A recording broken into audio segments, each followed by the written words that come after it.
Chapter 14. No. Mom shook her head and pushed up from the table. She stormed to the kitchen as if she had heard enough. Buddy looked to his father. I'm going to work for Titus. The more he thought about the idea, the more he liked it. Working with animals, and not just cows and pigs, but camels. That was something you couldn't say every day. His dad's expression was blank, and Buddy thought maybe he was hiding his true feelings behind a mask of indifference. He didn't look like he cared one way or the other, but Buddy knew his dad well enough to know that he had feelings on the matter. He just didn't want Buddy to know what they were. If you've got your heart set on it, I guess we can do without you here. Buddy didn't do near around the farm what his brothers did. He always wanted to do more, but it seemed as if every time he stepped up to take on more responsibilities, someone came right behind to help him. Most times he didn't need the help. He just needed for everyone to get out of his way and to leave him to it. This is something I really want to do. Eli, his mother called from the other room. Can you come here, please? There was one moment when Buddy thought his dad might protest, then it passed. 1 sec, he told Buddy, then pushed up from the table and followed his wife to the kitchen. Buddy sat at the table and traced the pattern of the wood grain as he waited for his dad to return. He could have gotten up and walked to the door to listen, but that wouldn't have been the mature thing to do. So he waited. At any rate, it wasn't long before their voices could be heard where he was sitting. Maybe not all that they were saying, but a little. Absolutely not came from his mother. While we have to let him grow up sometime, came from his father. Buddy hated that his parents were fighting about him, but it couldn't be helped. He had to be allowed to grow up sometime, and that time was now. A little while later, his father returned to the table and sat back down in his seat at its head. How are you going to get to work, son? The tractor? He asked hopefully. Dad shook his head. The carriage. I don't believe the carriage will be will be a safe means to get to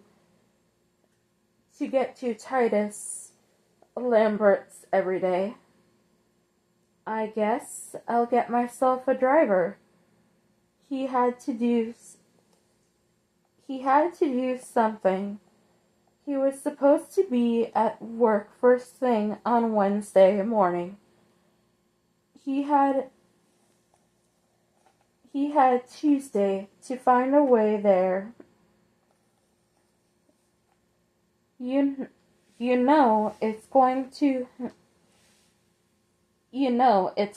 eat up everything you make, his dad warned him. But Buddy would not be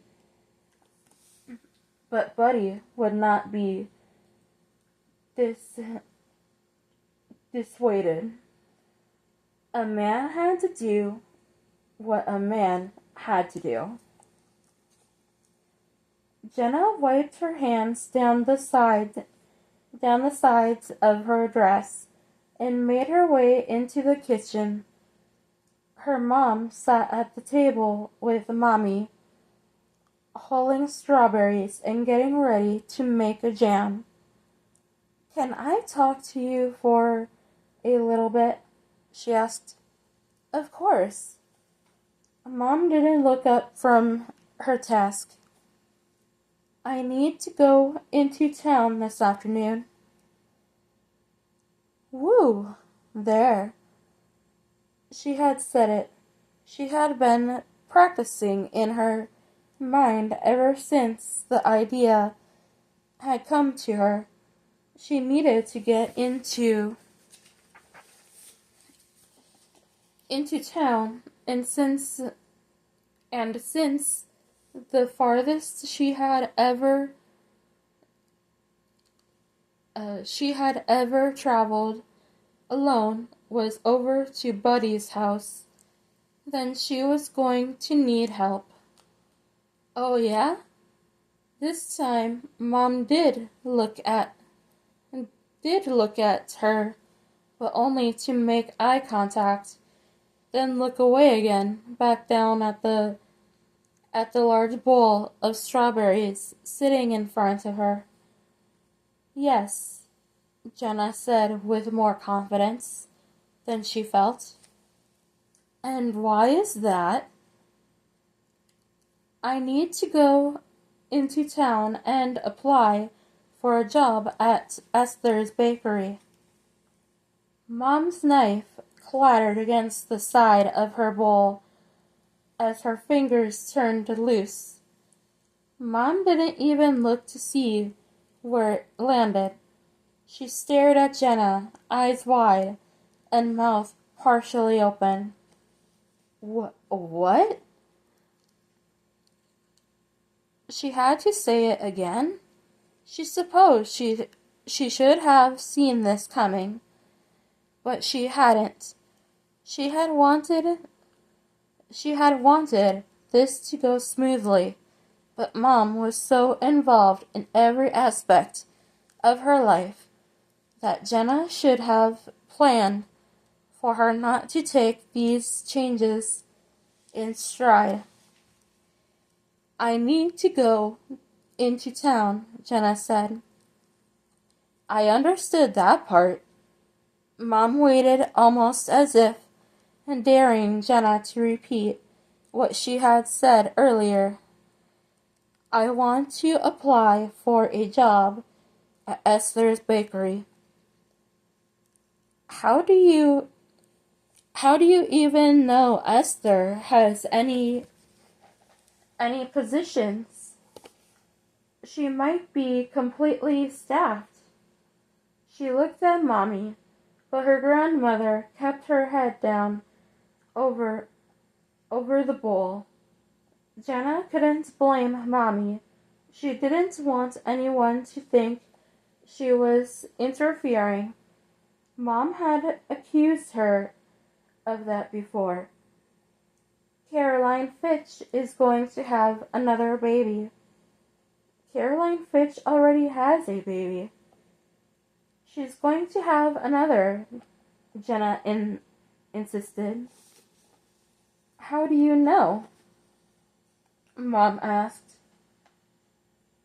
She just knows, Mommy said. Her auntie was the same was the same uh was the same way. She knew before anyone else, even the mother. Mom softened. That's ridiculous, and I will not let you go into town spouting off about non-existent babies in order to get a job. All of a sudden, the truth hit. You don't want me to have a job. Mom softened. You don't need a job. You have everything you need right here. I don't have Buddy. You don't need Buddy Miller. But she did. She needed him like the air that she breathed and the water she drank. I do. Go on up to your room, Jenna Gale. Gather up those ridiculous novels you got at the library and bring them to me. There will be no more of this nonsense in this house. Mom, she protested, but her mother was not hearing it. She closed her eyes and shook her head. Now, Jenna Gale. Jenna remained stock still, just waiting for her mom to change her mind. They stood that way, gazes locked, neither one budging. Now, Jenna Gale. With a low growl of frustration, Jenna whirled on her toes and flounced toward the stairs. There was nothing wrong with those books, not if you were an English person, and that was your life. They had a few kissing scenes in them, but nothing else. The men were so handsome, and the women so desperately wanted their independence, but not at the sacrifice of love. What was wrong with that? As she gathered the books, her tears started. Tears of frustration, anger, sadness, mixed with the hopeless ones. How was she ever going to convince her mother that she was old enough to do more for herself? That she deserved love?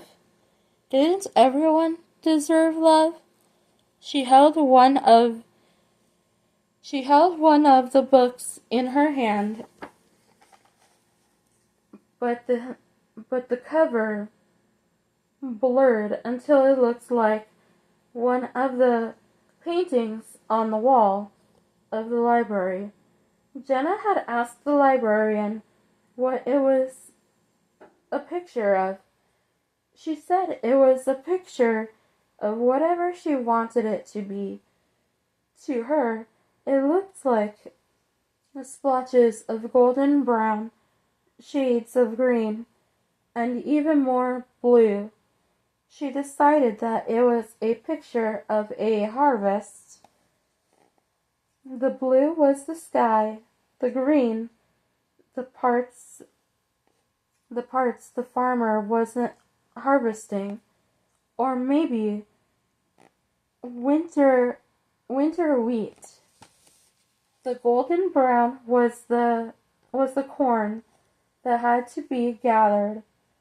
Well, it might have been if it had been upside down. That way the blue would have been on the top where she thought it belonged. But she hadn't said as much. Now as she gathered the books that had once meant so much to her, these covers changed and blurred like the lines on that painting. What did she want them to be about? They were about love. There was one about a girl in a wheelchair. She put it in the sack. Another about a girl who was deaf. She placed it in the sack on top of the other.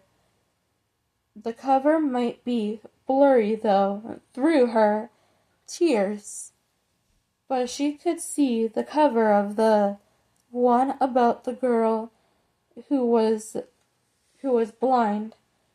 This one, a single mother. A single mother. That one older because she had spent her entire life raising her siblings after their parents died in a tragic car accident. But they had one thing in common. All these women, they deserved love, all of them, and the same could be said for her. She might not have the strongest brain, but she had someone who cared for her, and he loved her just the way she was. In fact, he even liked her. That was worth gold as far as she was concerned. She shoved the last one between the mattress and the box springs, with the other one she hadn't yet finished. And don't forget the ones you hid between the mattress. Jenna rolled her eyes, but only because her mom couldn't see her. She wiped away her tears. "Yeah, Mom," she called as she fished the two novels out. She shoved them into her pair of old rain boots in the closet. She had outgrown them a while back. She wasn't even sure why they were still in her closet, but they were, and they made the perfect hiding place for two unauthorized romance novels. Jenna wiped at her cheeks again and started down the stairs. She was 3 steps from the bottom when she stopped. She could hear them talking just on the other side of the room, and they were talking about her. They had to be. I have been quiet long enough," Mommy was saying. "I can't remain silent any longer." You don't have to have a say in this," Mom shot back.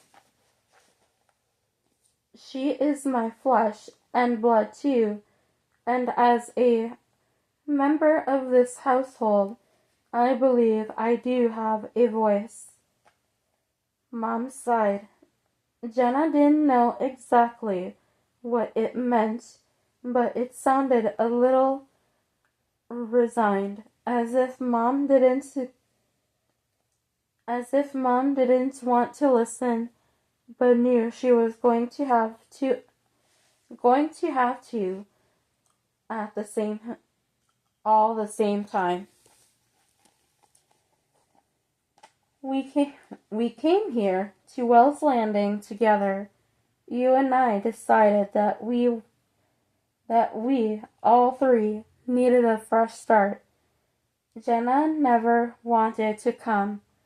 She never wanted to be here, but she had no choice.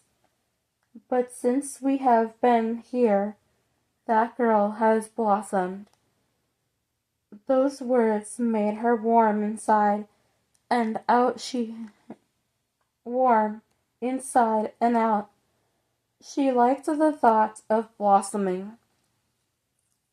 Are you saying I should allow her to run amok all over the district, doing as she pleases? Hardly, Mommy scoffed, but it was a gentle sound. But I do think you don't give her enough credit. She can cook, do laundry, dry. Oh, she can cook, do laundry, take care of a baby, and clean a house. What more does she need to know how to do?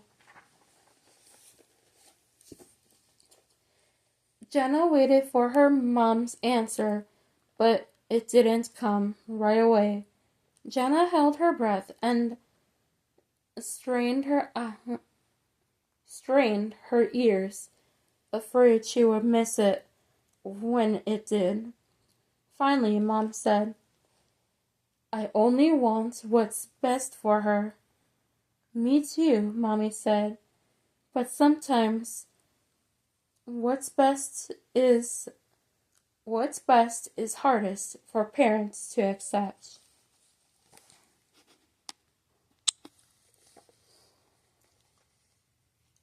Are you ready to go to town? Mommy asked, just after breakfast the next morning. For what? Jenna asked. She stacked the dishes in the sink and wrung out the dish tray so she could wipe the crumbs from the table. Last night, she had come back down the stairs and placed the bag of romance novels on the table. Mom hadn't said a word, just pleaded off with a headache and went to bed early. The books were still in the sack off to one side, and Mom still hadn't come down for breakfast. I thought you wanted to apply at Esther's bakery. Jenna stopped mid-wipe across the table to stare at her grandmother. I did, but... Mommy waited for her to finish both the table and her thoughts. I didn't think that Mom wanted me to apply. Mommy nodded. Yeah, well, your mother means well. Always. Do you know that? Jenna thought about it for a moment. What was her grandmother trying to say? Do you mean that she doesn't mean to hurt my feelings when she tells me that I have a weak brain? Mommy laughed lightly. Yeah, I suppose that's part of what I mean. She loves you, and almost losing you nearly nearly kill her. Jenna's eyes widened as she dropped the dish rag back into the sink. Are you saying she almost died? Something like that. Not quite as literal, of course. But she was devastated after your accident. I think that's why she's I think that's why she's she's been trying to keep you safe all these years.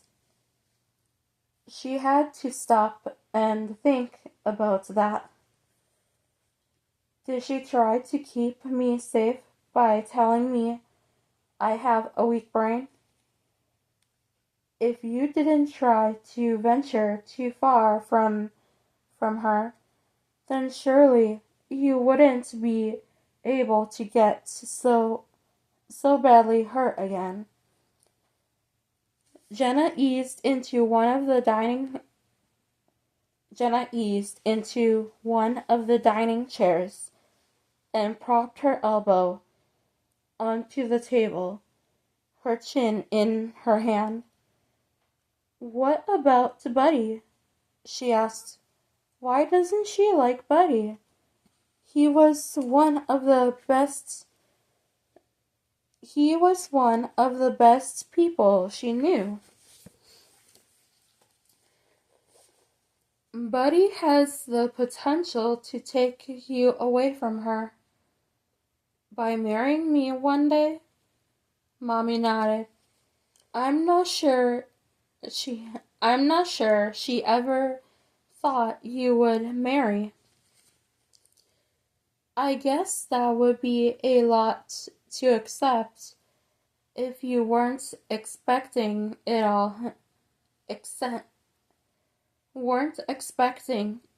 at all, she added. You might have to be patient with her, Mommy said, but I know she loves you and only wants the best for you. And that gave Jenna a lot to think about, all the way into town to put in her job application at Esther's Bakery. Buddy opened his wallet and pulled out a couple of folded bills. He started to count them, lost count, and had to start all over again while the driver waited. He could tell that the man was beginning to get antsy. He drummed his fingers against the steering wheel and hummed along with a tune only he could hear. Here, Buddy thrust the bills at him, hoping it was enough, praying it wasn't too much. The driver looked at the cash, then back to Buddy, then sighed and started to count. The man wasn't one of the normal Amish drivers, but he had promised to take Buddy over to the Lambert farm for half the price.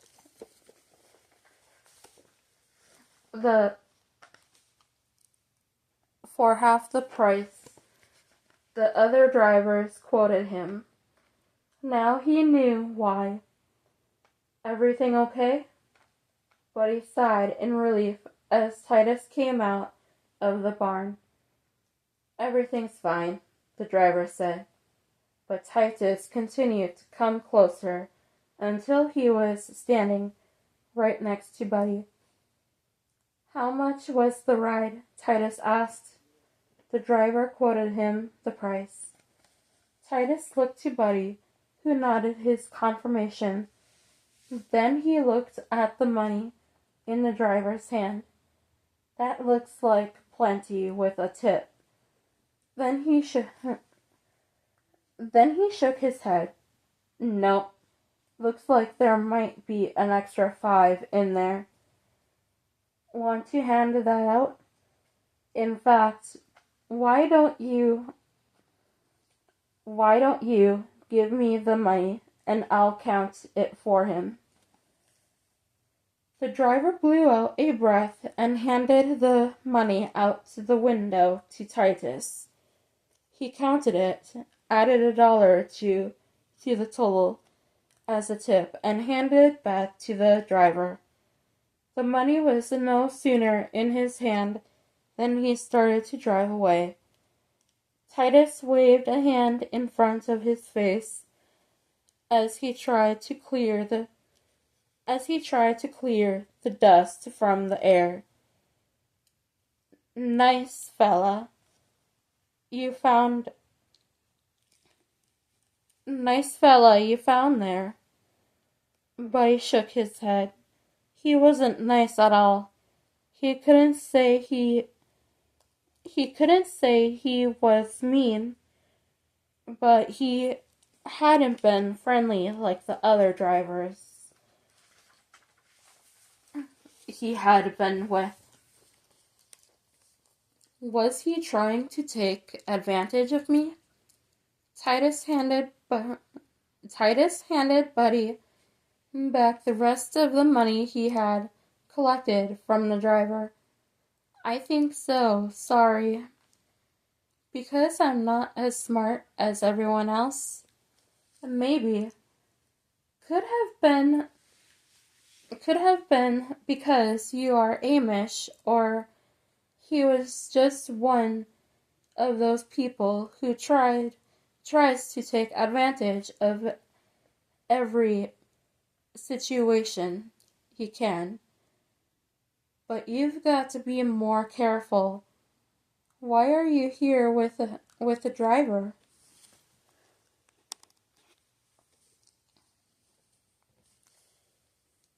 I can't bring the tractor, and Dad said I couldn't drive the buggy and horse all the way over here. So you got a driver? Buddy nodded. I thought it would be a good way to get here. He turned and looked down the road where the driver had disappeared. I was wrong. Titus laughed. Buddy knew he wasn't laughing at him, but his words. Are you going to have trouble getting here every day? Buddy started to answer, then stopped. No, I'll be fine. I want to work with you. I'll get here every day and on time. Titus looked at him carefully, as if he was trying to figure out what his skin was made of or something. Let me ask that another way. Are you going to have a driver every day?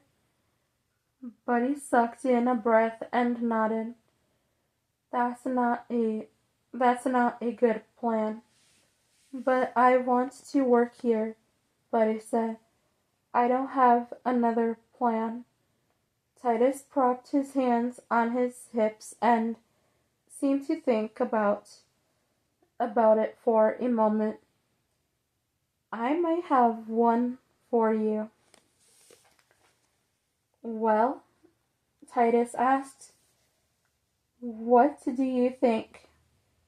Buddy looked around the room at the setup. There was a bed, a cot, really, with a pillow and a blanket. There was a small table made from two sawhorses and a piece of plywood, a kerosene lantern, a pitcher and a cup, and a vase that looked as if it had contained a flower at one point or another. What is it? Buddy asked. How would you feel about staying here? Like living here? All the time? Yeah, if you need to. If you need to, it would keep you from having to pay for a driver back and forth, and I could use the help. Buddy shook his head. I can't afford it. He couldn't afford a driver. How was he supposed to afford an apartment, even if it was a room in the barn that smelled like horses and had a hay floor?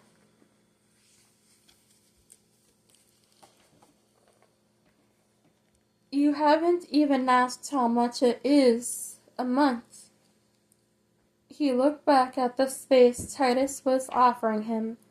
It might not look like much to anyone else, but it was beautiful to him.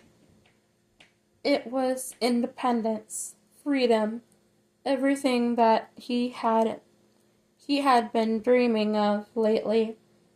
How much? Free. Free? He couldn't believe his luck. This was the greatest thing anyone had ever given him. Then, like a balloon with a hole in it, his excitement leaked away. Buddy shook his head. I can't take charity. Titus grinned. It's not charity. It'll be part of your pay. Really? Buddy could hardly believe his ears. How lucky, how blessed.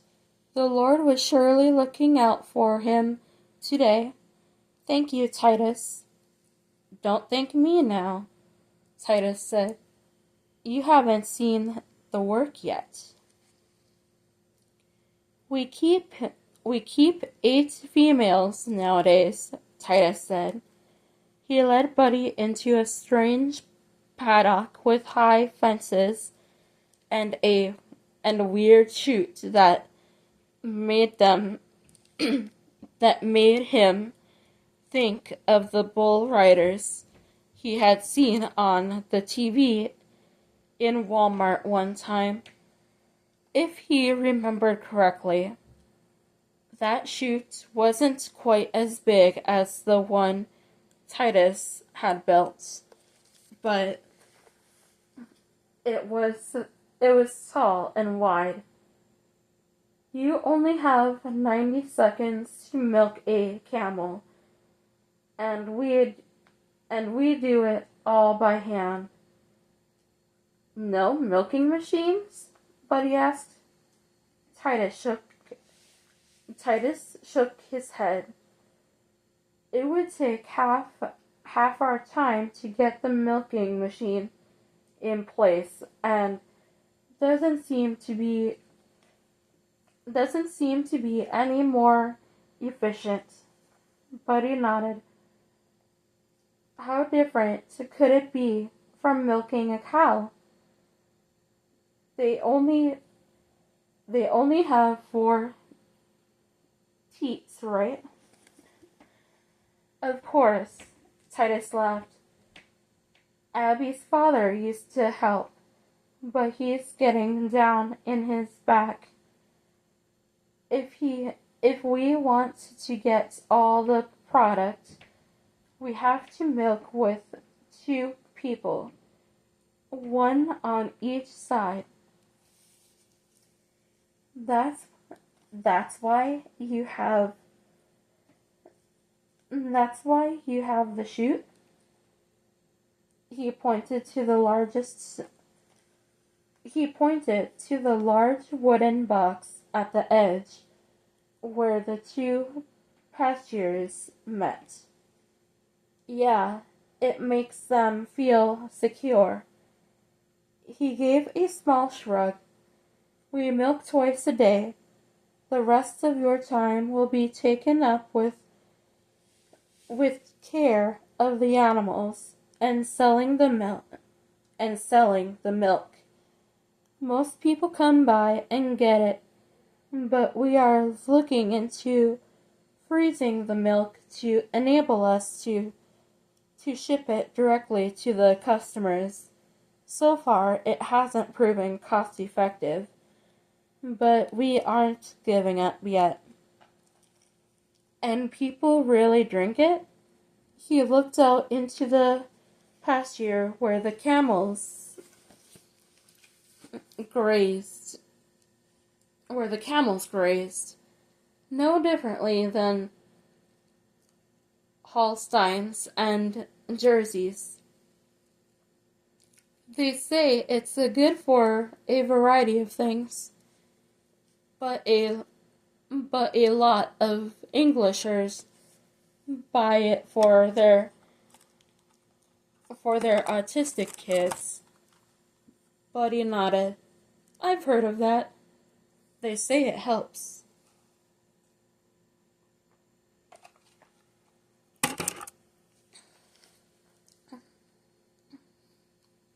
He liked Titus, despite some of the rumors he had overheard.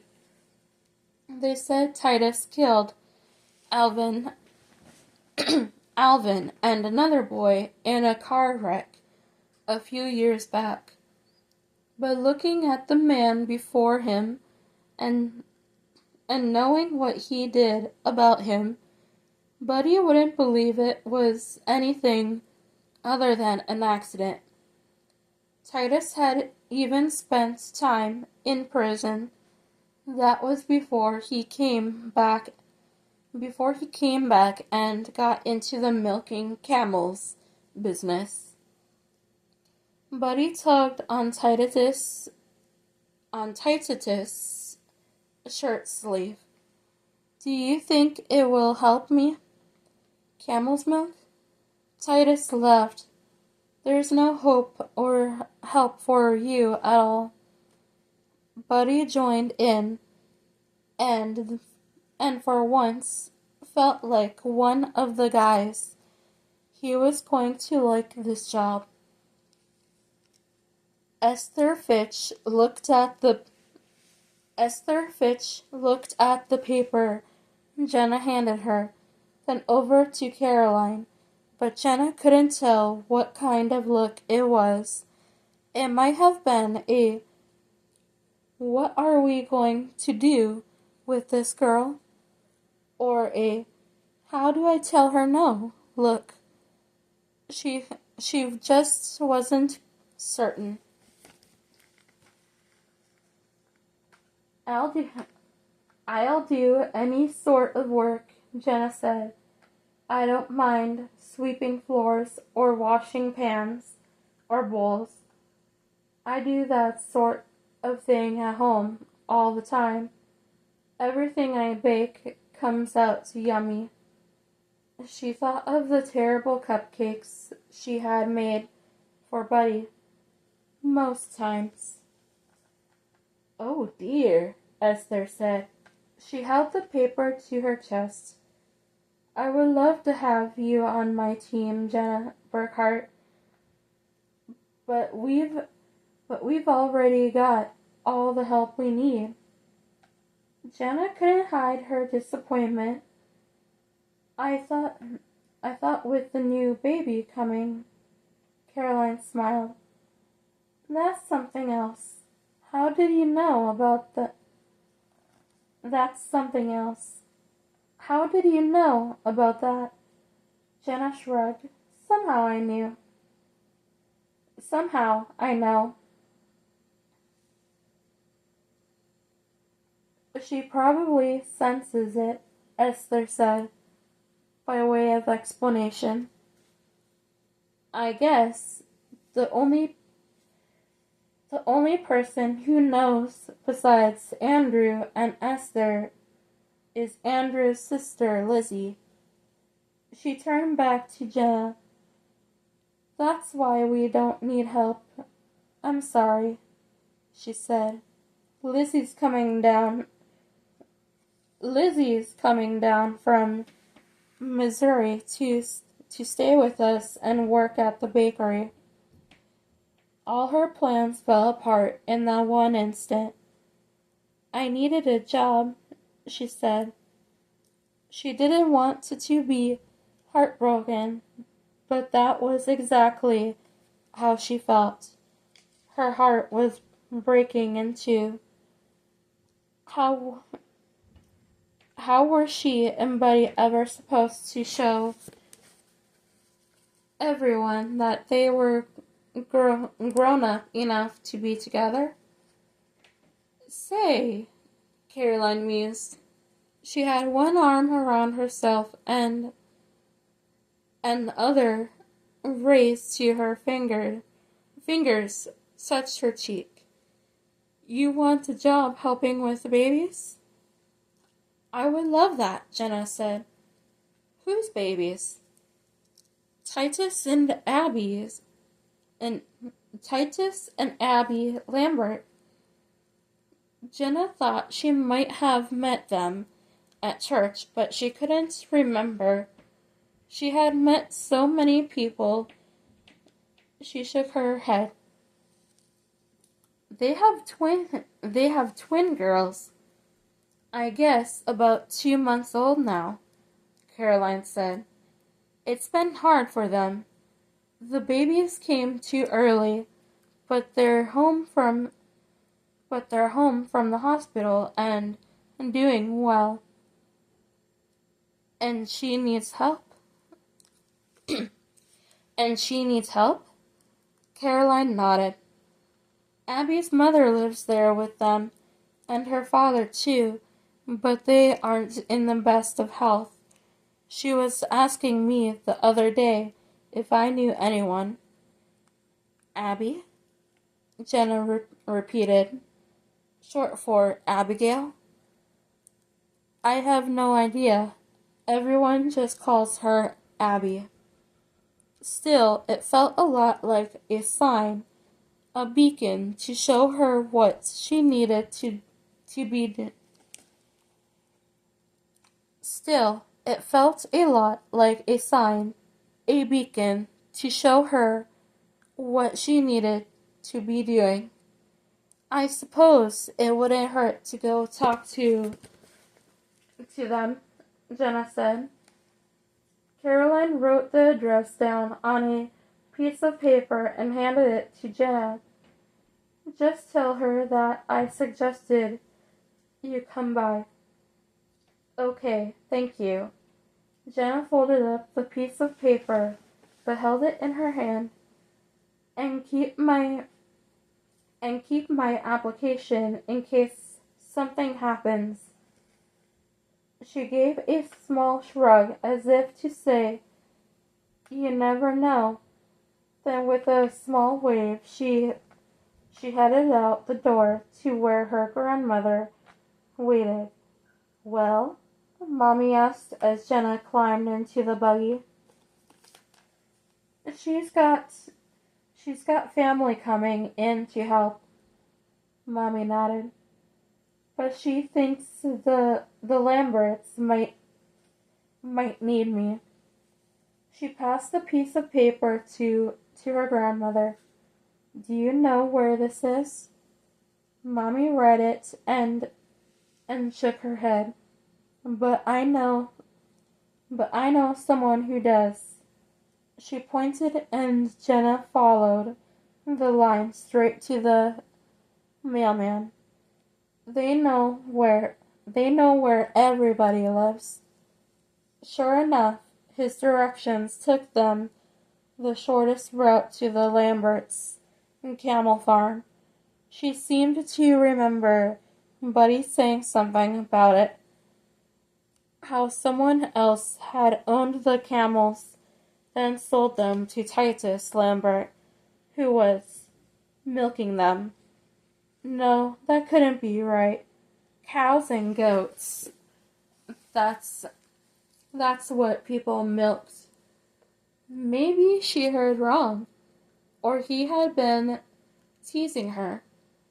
But why else would a person want camels? They were strange creatures. I'll wait here, Mommy said, but Jenna shook her head. Come too, please. The bakery was different. This was someone's house, and She felt the need to have her grandmother at her side when she knocked on the door. Jenna could hear the baby crying before she even raised a hand to knock. Crying was a nice word for what was coming from the house. Wailing was more correct. Whoever was making all the noise was unhappy for certain. She knocked, but the sound was hesitant, and she wasn't sure whoever was in the house, could hear it over the terrible cries. She knocked again, this time louder, this time stronger, and she held onto her doubts until she heard movement from behind the door.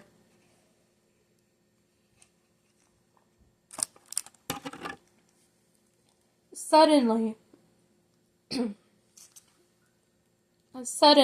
it opened, and a woman stood there. She was petite and blonde, with pretty blue eyes, framed with dark circles. Her dress looked as if she had been wearing it for a couple of days, not because it was so dirty, but it was wrinkled. The material most Amish women used to make their dresses seemed impossible to crease, and yet this dress looked as if it had been weighted up for a year or so before she went to put it on. The kerchief on her head was a little crooked, and she could definitely use a dab of baby lotion to smooth down the wayward springs of hair that stood out wherever her kerchief had slipped out of place. Yeah. She rocked one baby gently in the crook of one arm, but otherwise made no acknowledgement that the pink swathed baby was anything less than a happy, gurgling infant. Truth was, she was red-faced, screaming, and seemed to have been at it a while. The second baby in one of those English carriers that looks like a baby backpack, but in the front was more or less in the same mood, though Jenna couldn't tell right off if it was more or less. Jenna started, but the baby's cries kept her from hearing her own voice. Caroline, she tried again, but had to stop. She wanted to put her hands over her ears and block out the sound so she could speak, but that wouldn't help the babies. Without thinking, she reached out and plucked one of the twins from the woman and cradled her close. She gently shushed her, making soothing sounds and saying made-up words that meant nothing. It took only a few moments, but with her tiny little head nestled in the crook of Jenna's neck, The baby stopped screaming. She rooted and grunted and found a spot to suckle, kind of like a puppy searching for his mama. The woman in the house stared at her with disbelieving eyes. How did you do that? How did you do that? Jenna shrugged. I have a way with babies. Once one was settled down, the other stopped crying as well, and with only one baby to hold at a time, the mother placed her arms around the baby's bottom and supported her through the carrier. Somehow, that looked more comfortable to Jenna than the wildly dangling baby. Than the wildly dangling baby legs of a few moments before. I'm sorry. Where are my manners? She stepped back from the door and indicated that they should come inside. I'm Abby. I believe we met at church, she continued. But she was looking at Mommy. Jenna's grandmother nodded. Nadine Burkhart. Abby smiled. She really was a pretty little thing, even though her sadness and exhaustion, even through her sadness and exhaustion. I would offer you something to drink. No need, Nadine said. Jenna, do you have something you want to ask Abby? She had almost forgotten why they were there. Caroline Fitch sent me. She said you might need help with the babies. Abby laughed. The sound was a little too hearty and loud and didn't contain enough joy. I'm sorry, she said again. It's not been easy with the girls. I can see. Jenna rubbed her lips lightly against the top of the baby's head. Her hair was like down, soft, fine, almost no color to it at all. My mother is usually here, but she's gone to the doctor today. I love her, but in all honesty, she's not as much help as she wants to be. I understand. Tears filled Abby's eyes. They love their daddy more. That's not true, Jenna said. You just need some rest. The words came as a dribble of sweet baby slobber trickled down her back. They don't cry when he holds them, Abby sobbed, then visibly pulled herself together. If Jenna had seen her on the street, she would have thought the woman crazy. But she knew Abby Lambert was merely completely exhausted. She settled down onto the couch, sort of slumped in one corner, still wearing the baby carrier with the baby still inside. That's because they sense your exhaustion. Jenna settled down in the rocker with her twin and continued to hold her close. Yeah, exhaustion. Abby's eyes closed. The little peanut of a baby was balanced on her chest, which rose and fell with a steady rhythm. She was asleep. Poor thing, Mommy tisked as she surveyed the new mom with sympathetic eyes. I should stay, Jenna said. You don't want to wake her?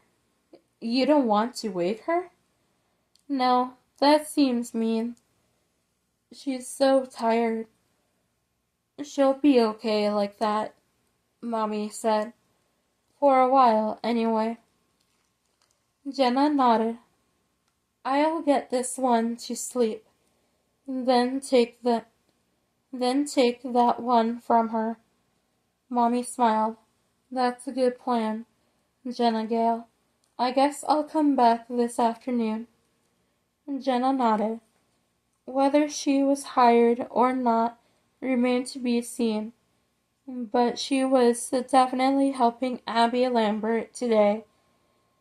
God just had a way of making things like that happen. Shortly after noon, the back door opened, and a man walked in. Jenna had peeked outside a couple of times and saw a couple of men working, maybe 3, and she knew before long they would want to eat something. She got both babies asleep, managed to get Abby in a more comfortable position on the couch without waking her, and set out for the kitchen.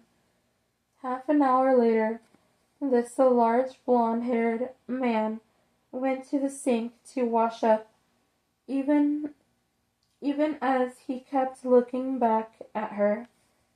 Where's Abby? He finally asked. Asleep on the couch. His eyebrows rose. Really? And the babies? Asleep in their crib. Those high brows turned into wrinkled ones as they met in the center to form a frown. At the same time? He dried his hands, then started for the kitchen exit. The one that led into the rest of the house. Yeah, she said.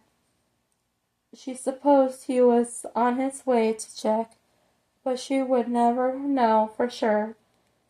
He pulled himself up short, tossed the dish towel on the cabinet, and turned back to her. I'm Titus. She nodded. Nice to meet you. I'm Jenna. She looked behind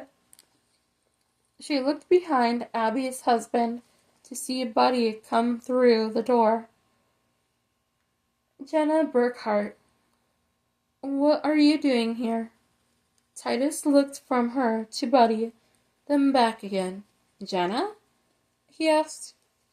The same Jenna you've been talking about all morning?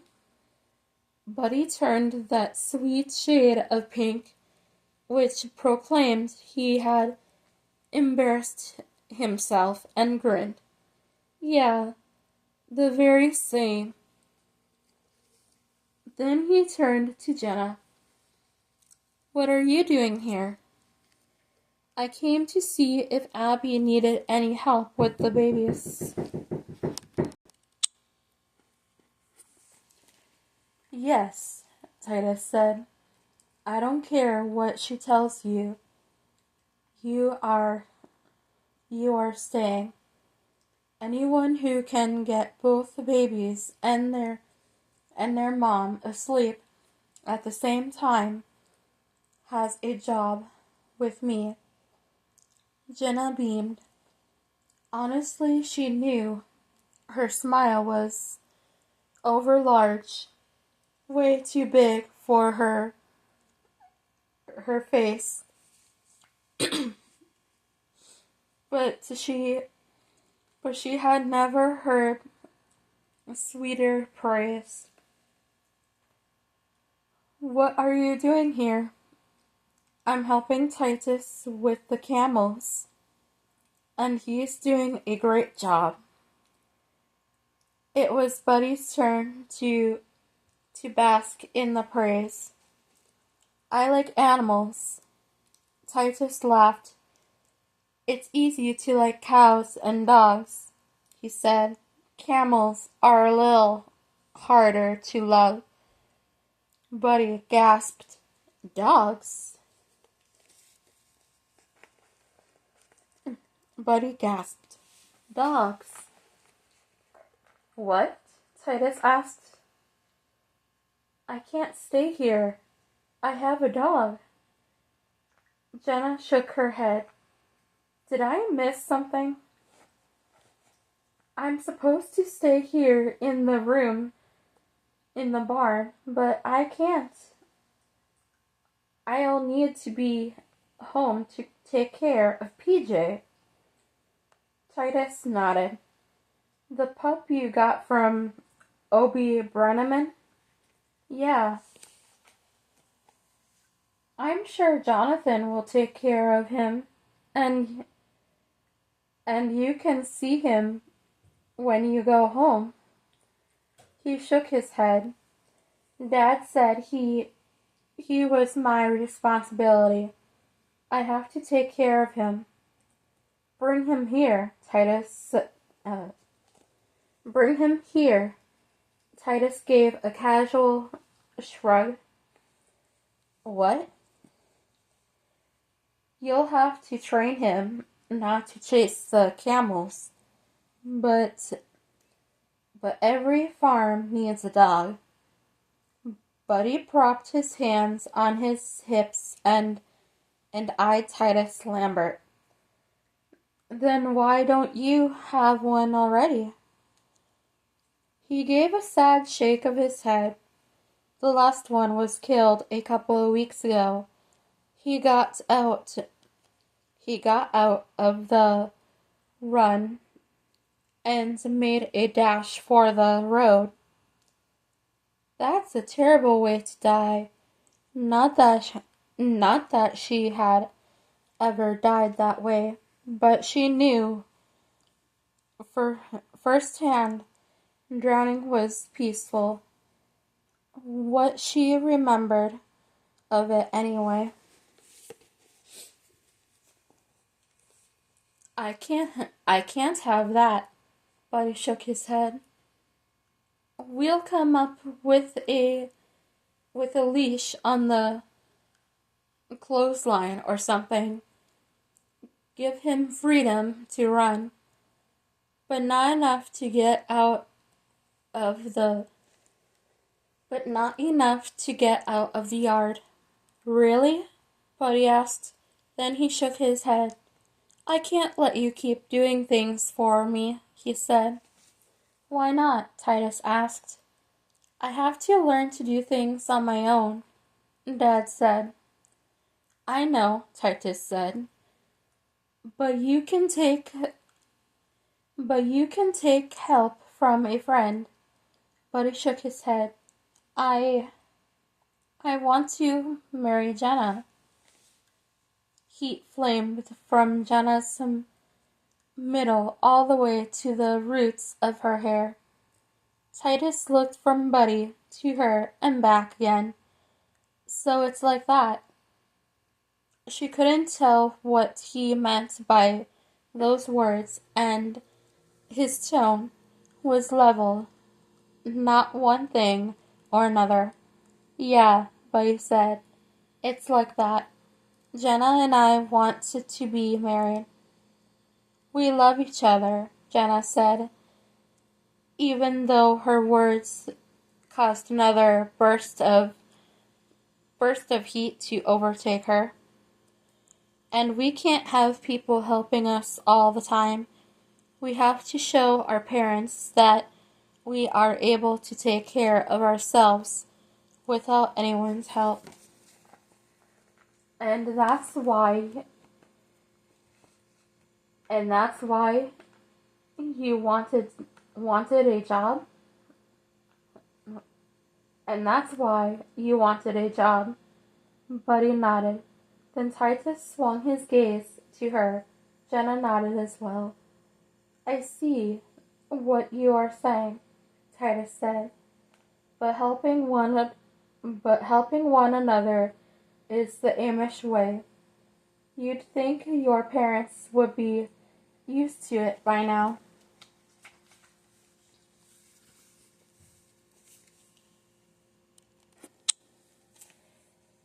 Chapter 15. How do you expect to get out there every day? Mom asked over supper that evening.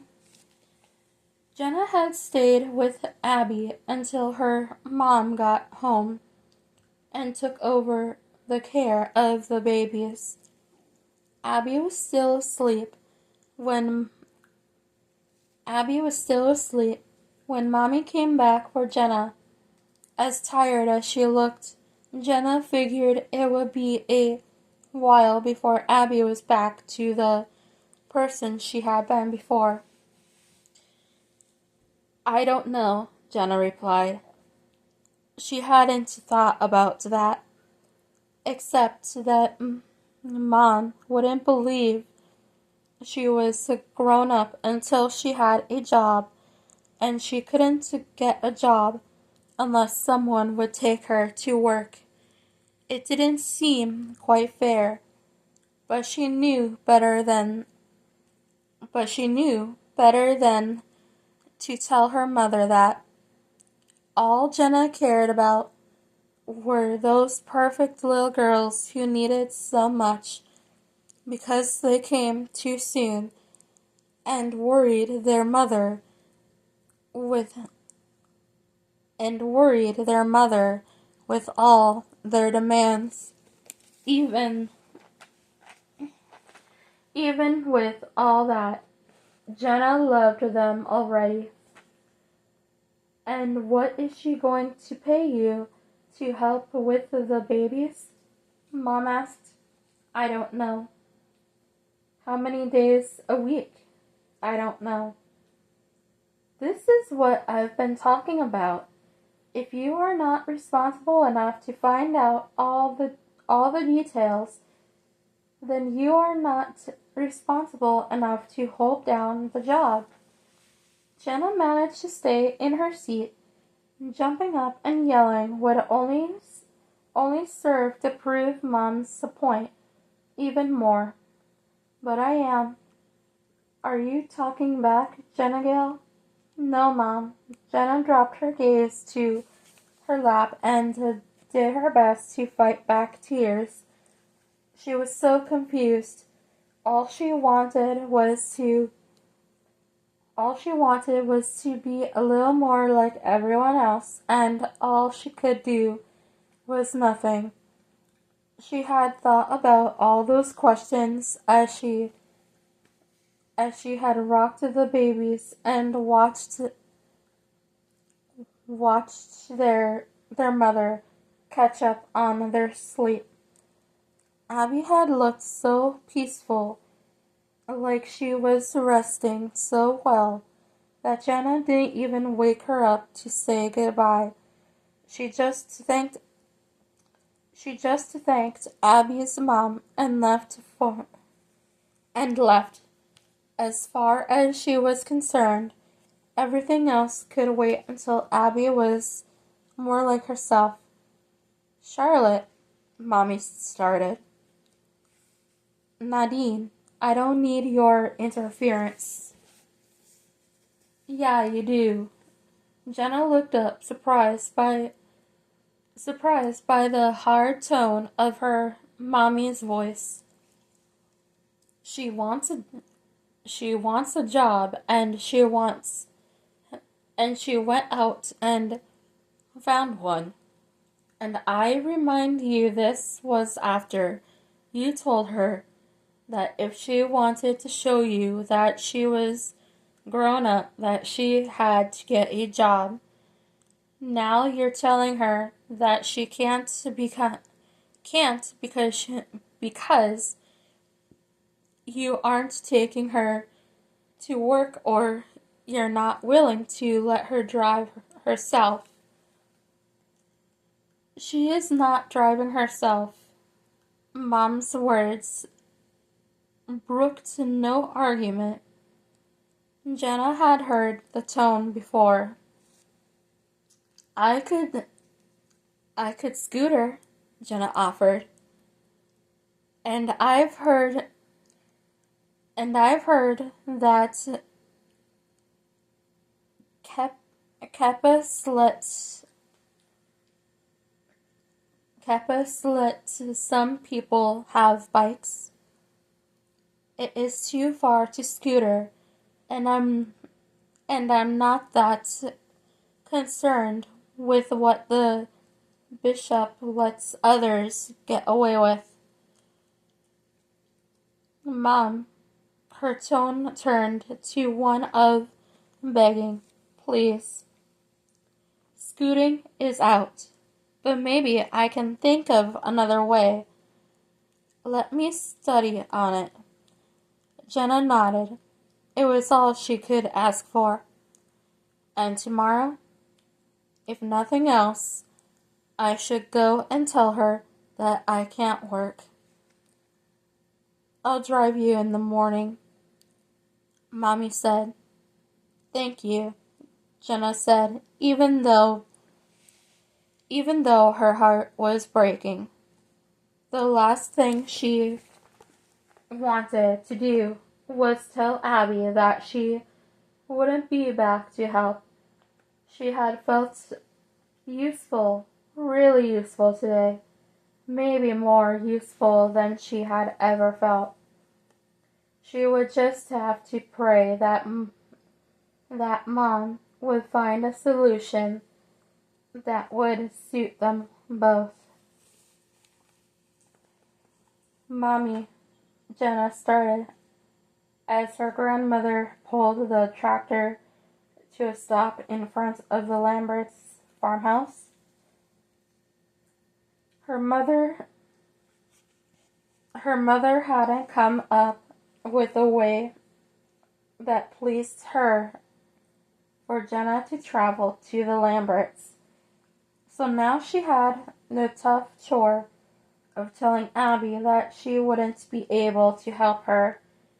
Even worse than that, Jenna had been looking forward to seeing Buddy every day. Yesterday she had thought the Lord had heard and answered all their prayers. Today, I'd like to stay for the day, Jenna continued, if that's all right. Mommy nodded. You're a good girl, Jenna. Sweet to be concerned about your neighbors. Jenna felt the heat rise in her cheeks. She loved the praise, but she couldn't let Mommy drive away without telling her the truth. Buddy Miller has been working here too, Mommy nodded. I see. But I'll tell Abby today that I don't have means to get here every day. I know she'll understand. I'll be back this afternoon. Thanks, Mommy. Jenna swung down from the tractor as Mommy cranked it and prepared to leave the Lamberts' property. Jenna, hi. She turned as Buddy and Titus came out of the barn. They were already dusty and a little sweaty, and she knew despite the early hour, they had already been hard at work. Hi. She did her best to make her smile appear to the both of them, but her gaze kept straying back to Buddy. She was going to miss seeing him, Maybe they could come up with another way, but truth be told, they hadn't come up with anything. They hadn't come up with this one. It had just happened, and that was something that would most likely never come around again. I just want to thank you, Titus said. You really took a lot off Abby and her mother yesterday. They were able to rest last night and take turns with the twins. Thank you. You'll never know how much that means to us all. Now that made her feel terrible. She bit her lip. I'm glad, she started, but after today I won't be able to come back again. Titus stared at her as if somehow he had forgotten what language she spoke, or maybe the language itself. You can't come back? He asked. Ever? Maybe a couple of times a month, but I don't have a ride here. She didn't add that she was starting to suspect that her mother didn't want her to have a ride, and therefore she didn't, but the words sounded ugly enough in her thoughts. She could not say them out loud. He shook his head. We'll figure something out. You were such a big help. You are a big help, and you wanted a job, right? Yeah. She needed the job. Needed a way to show her mother that she was grown up enough to hold the responsibility.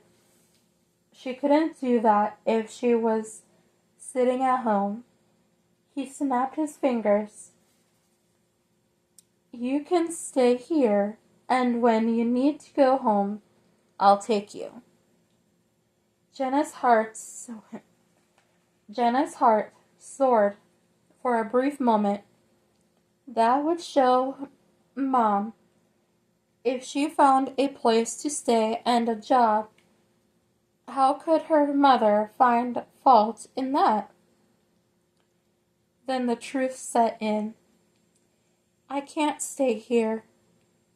How she wished she didn't have to say those words. I can't stay here because Buddy is already staying here. We can't both stay here, Jenna said. Her mom would not approve of such an argument, and nor would the bishop. They could have all the innocent arrangements that they wanted. To the outside, it would look suspicious, and the life lived without reproach was best. Wasn't Mommy always saying that? Maybe it was Mom. I'll talk to Capus about it, Titus said. The words but shook his head at the same time. Jenna wasn't sure what that meant. Was he trying to reassure himself or change his own mind? I don't know if that will work, Jenna said. She looked to Buddy. He shrugged. We'll try, Titus said. I have to try. Buddy's in the barn, and you can have the dawdle house. Oh. He snapped his fingers again. It's perfect. Then you'll be here when Abby needs you, and you'll be there when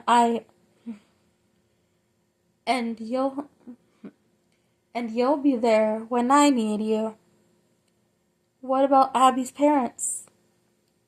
They always said they were going to move into the doll house, but they never got around to it.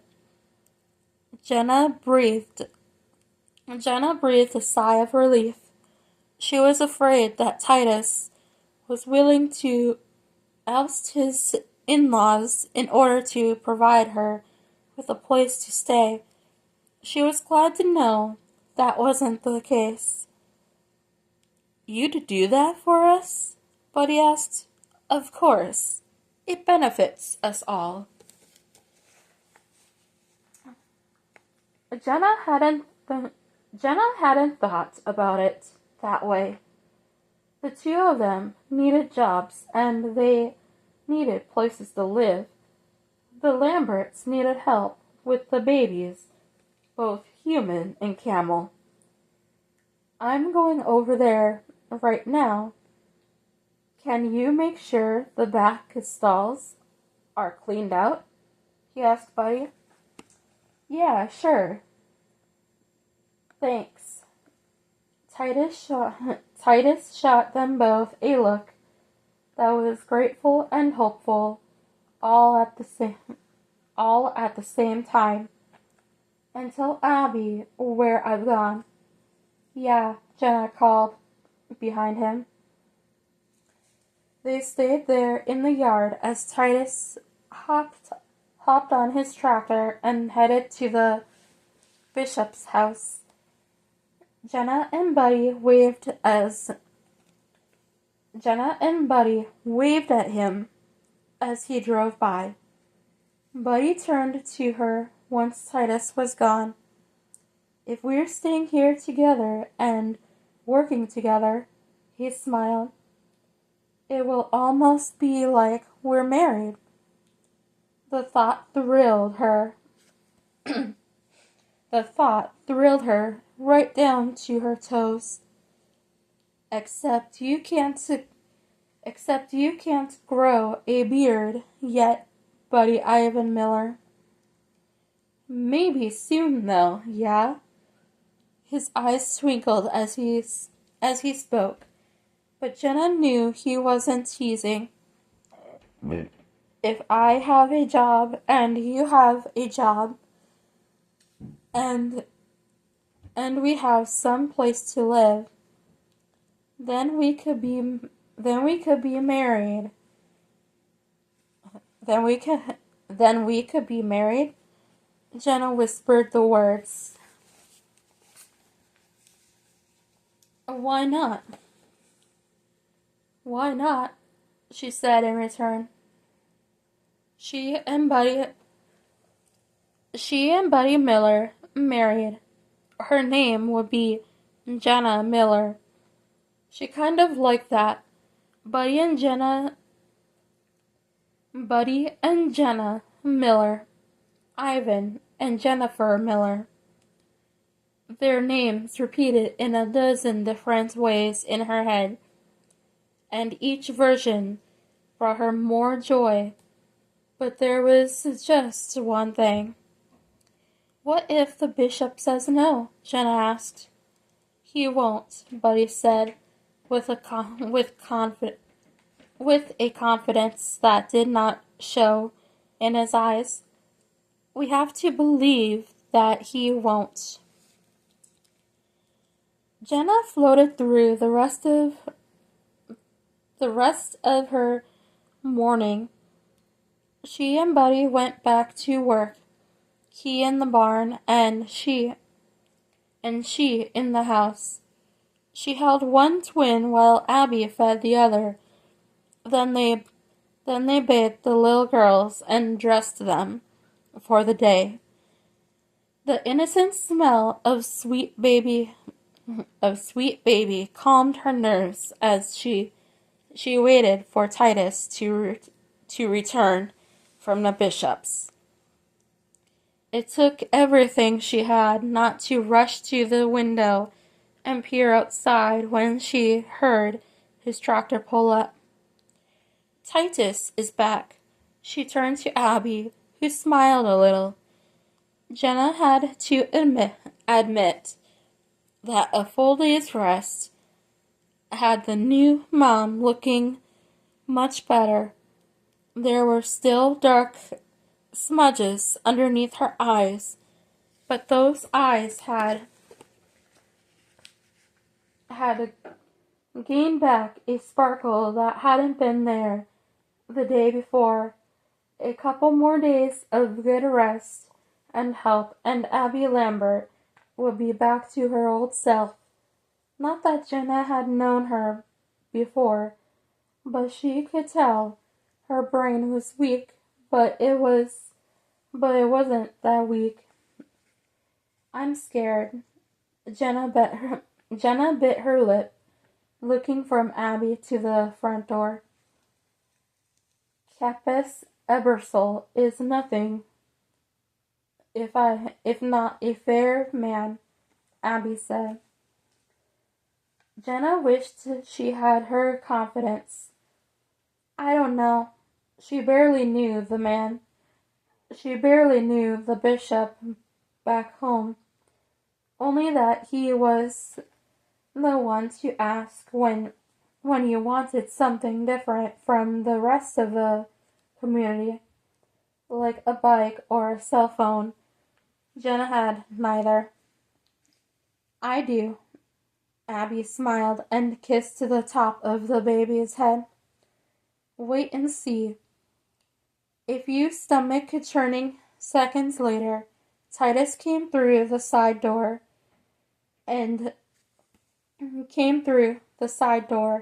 led into the barnyard. I hope you haven't changed your mind. Jenna cradled the baby close and jumped to her feet. Really? She couldn't give her heart permission to soar. Not yet.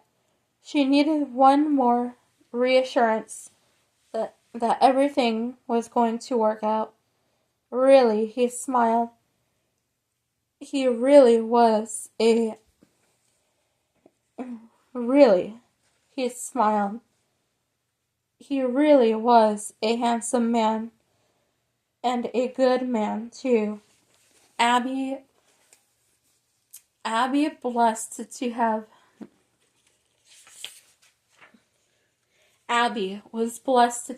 him, but Jenna had the feeling if you said that to her, Abby would say it was the other way around. He came into the living area and placed one hand on his wife's shoulder. She leaned her head in to touch his arm. The action was chaste, but immediately all in the same motion. And suddenly, Jenna wanted a little of that for herself, with Buddy, of course. I've got to get back to work, he said. But first, which one is that? He pointed to the baby Jenna held. That's Nancy, Abby said. Jenna shook her head. You have Nancy. This is Carrie. Abby gave her a strange look. I'm pretty sure I have Carrie. See? She freed the baby's left hand from the swaddling, then turned almost as pink as the blanket, as pink as the blanket wrapped around baby Nancy. There was no leather cord around the baby's wrist. I thought Carrie had the cord. You know, C for Carrie, C for cord. Abby shook her head at herself. Yeah, that's right. Carrie has the cord, and Mom can't tell them apart. Don't worry about that. You'll be able to soon enough. As they grow, they'll change and they'll look like themselves rather than each other. And Jenna knew there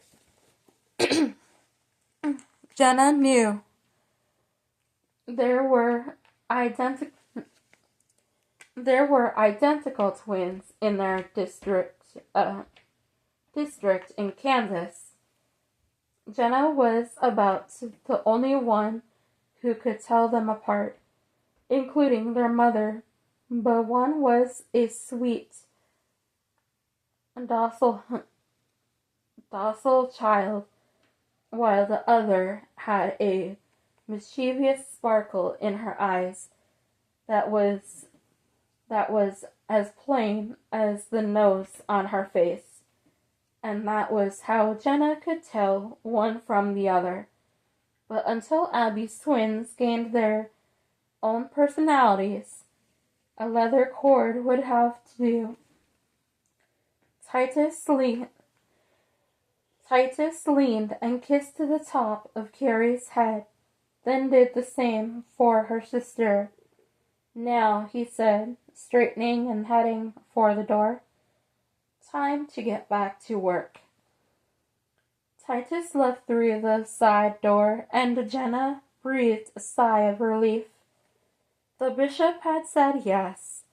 She had never felt happier or more grown up. She had a job, a place to live, and she was on her way to independence. The thought was almost too big for her head, and it was impossible to smile enough. Carrie started fussing in her arms. Jenna wrapped her a bit and took her over to the playpen. "I think she needs some toy time." Jenna placed her in the mesh-sided playpen and cranked the brightly colored mobile.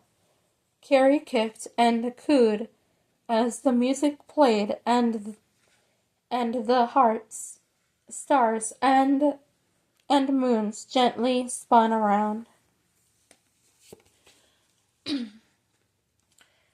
"I wonder what she thinks of that," Jenna mused, watching the baby and her fascination with the mobile. "I don't know." Abby shifted Nancy to her shoulders and gently rubbed her back. I almost got one that was black and white." Jenna made a face. "A black and white mobile?" "Yeah.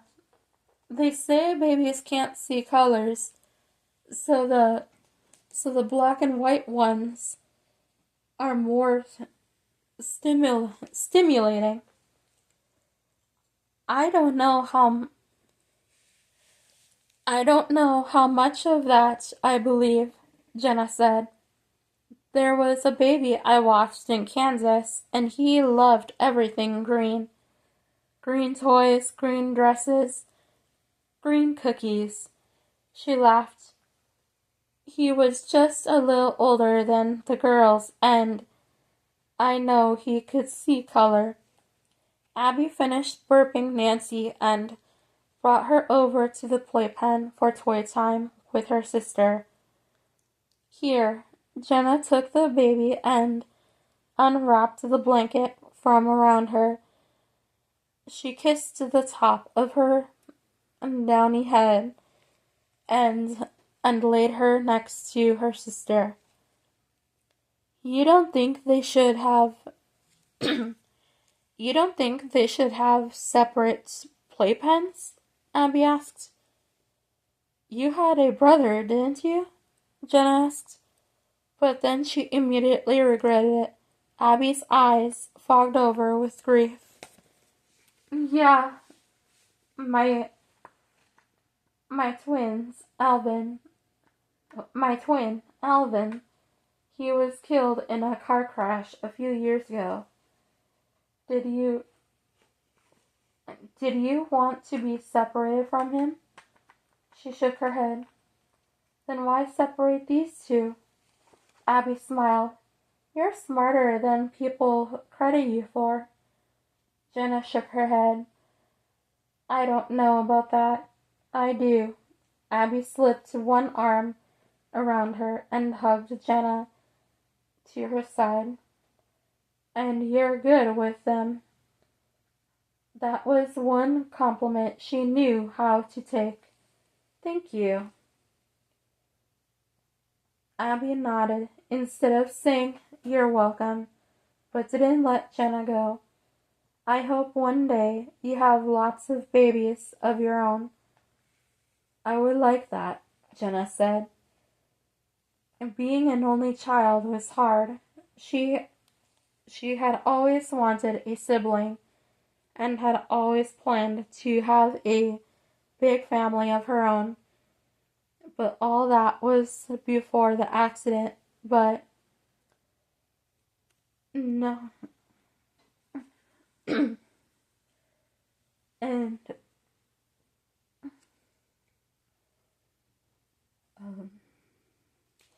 no buts, Abby said.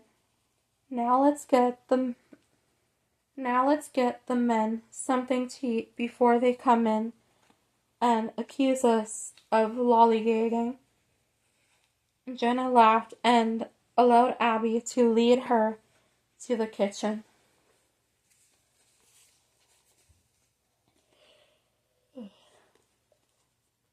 Chapter 16. What other choice did she have? Charlotte pulled the tractor to a stop in front of the clapboard house and cut the engine. A biscuit-colored dog, a puppy really, came bounding from the barn to greet her. He seemed friendly enough and didn't bark when she got down from her seat. She scratched him behind the ears and waited as she saw Buddy and another man coming from the barn. Hi, Buddy waved at her with all the enthusiasm he had. Or at least it looked that way. If there was one thing she could say about Buddy Miller, it was he was a friendly person. Could she imagine Jenna spending the rest of her life with him? No, but in all fairness, she really hadn't expected Jenna to spend her life with anyone. Hi, Buddy. She nodded to the man behind him, Titus. He dipped his chin in return. I brought some of Jenna's things. She managed to get the words out, even with the huge lump of misery in her throat. She pointed to the trailer behind her tractor. I'll get it unloaded, Buddy said, and went around to the trailer and started pulling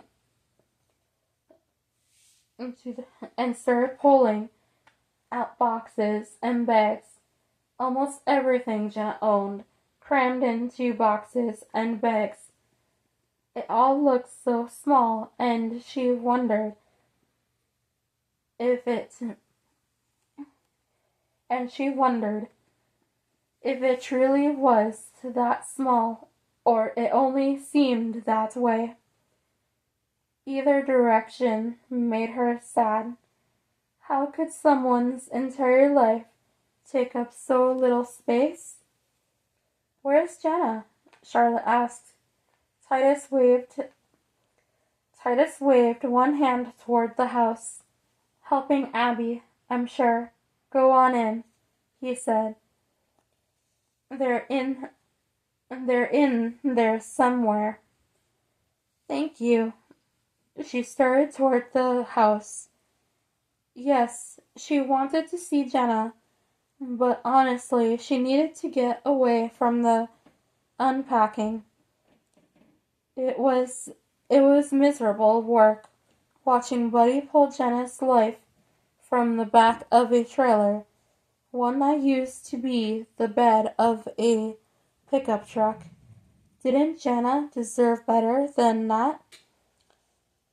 Should you have rented one of those fancy trailers from that place in town?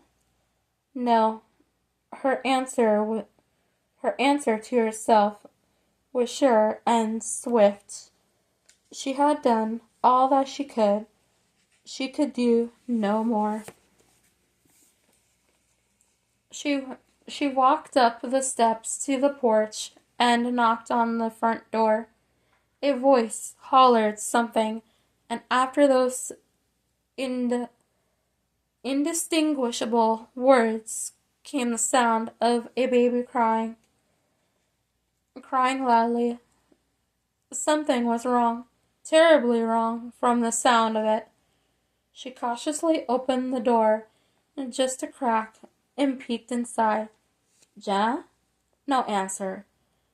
She looked back over her shoulder.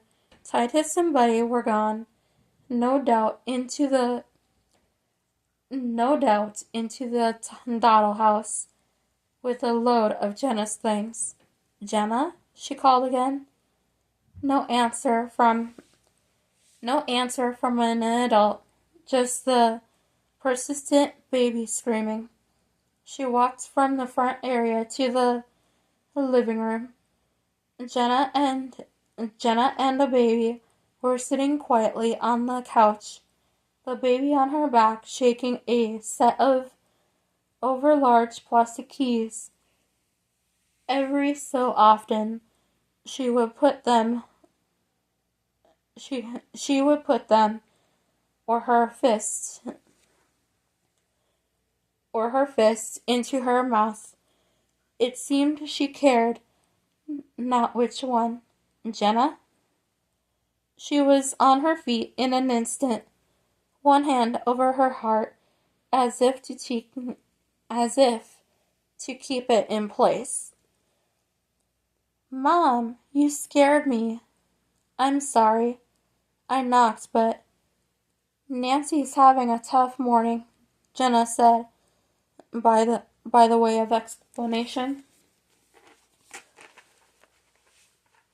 I take it that's not Nancy, Charlotte said. This is Carrie. She's not quite as fussy. Are you, baby? Jenna picked up the infant and blew little kisses into the curve of her chubby neck. The baby squealed and laughed with delight. She was a tiny thing, and Charlotte remembered that someone, maybe at church, maybe at the quilting circle, had said something about them coming early, but she had also heard that twins were oftentimes smaller babies just because they didn't have the room. One baby would, but something about that tiny baby laughing and enjoying being held and kissed was amazing to Charlotte, and she remembered all the times when Jenna was that age, so small, tiny, and perfect, just the way God had made her.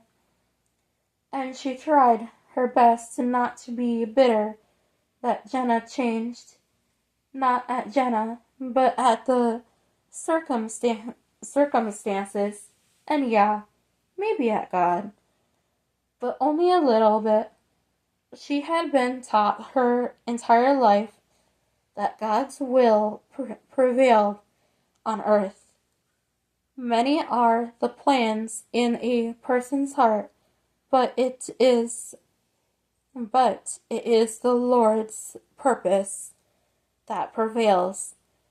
And she had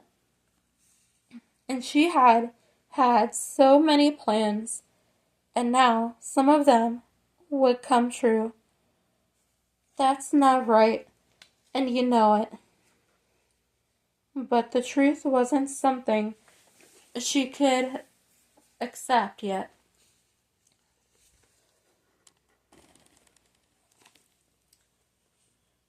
She had spent all these years trying to protect Jenna from the world, people, even herself, and was all she had been doing was cutting her off from everyone. Charlotte watched Jenna with the baby, how loving and caring she was, how natural, and for the first time she could see what everyone had always said. Jenna was a natural mother. She was kind and caring. She might have a weak brain, but that didn't mean she couldn't do enough to take care of a family. Tears filled her eyes, and there was a ringing in her ears. Jenna? The baby had stopped crying, and the mother was holding her at the foot of the stairs. When had she come? When had she come down? Why hadn't she heard her? Abby, this is my mother. You may have seen her at church. Abby nodded. I think so, yeah. But you are always busy, so we haven't had time to talk. She nodded. She nodded toward the kitchen. We were just about to get the twins something to eat. Maybe I can find a cookie or something in there for the adults. Charlotte shook her head. She had managed to swallow back those first tears, but if she stayed much longer, she was sure they would threaten again, and this time she wouldn't be able to stay them off. No, thank you, she said. Maybe some other time. Abby looked slightly disappointed, but Charlotte couldn't change her mind. She felt like a box of little black bombs had fallen on top of her head, like the cat in the cartoons that Jenna liked to watch in Walmart. Or maybe it was a box of anvils.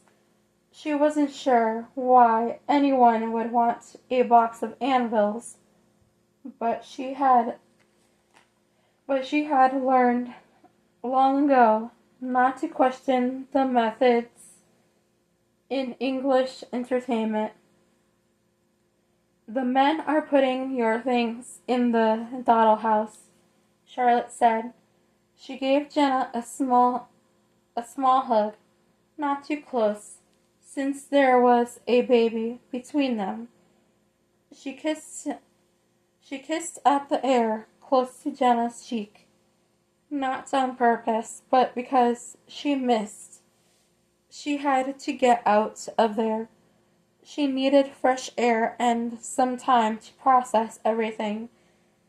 And with the weight she felt on her heart, that might take some time indeed. I wish your mother could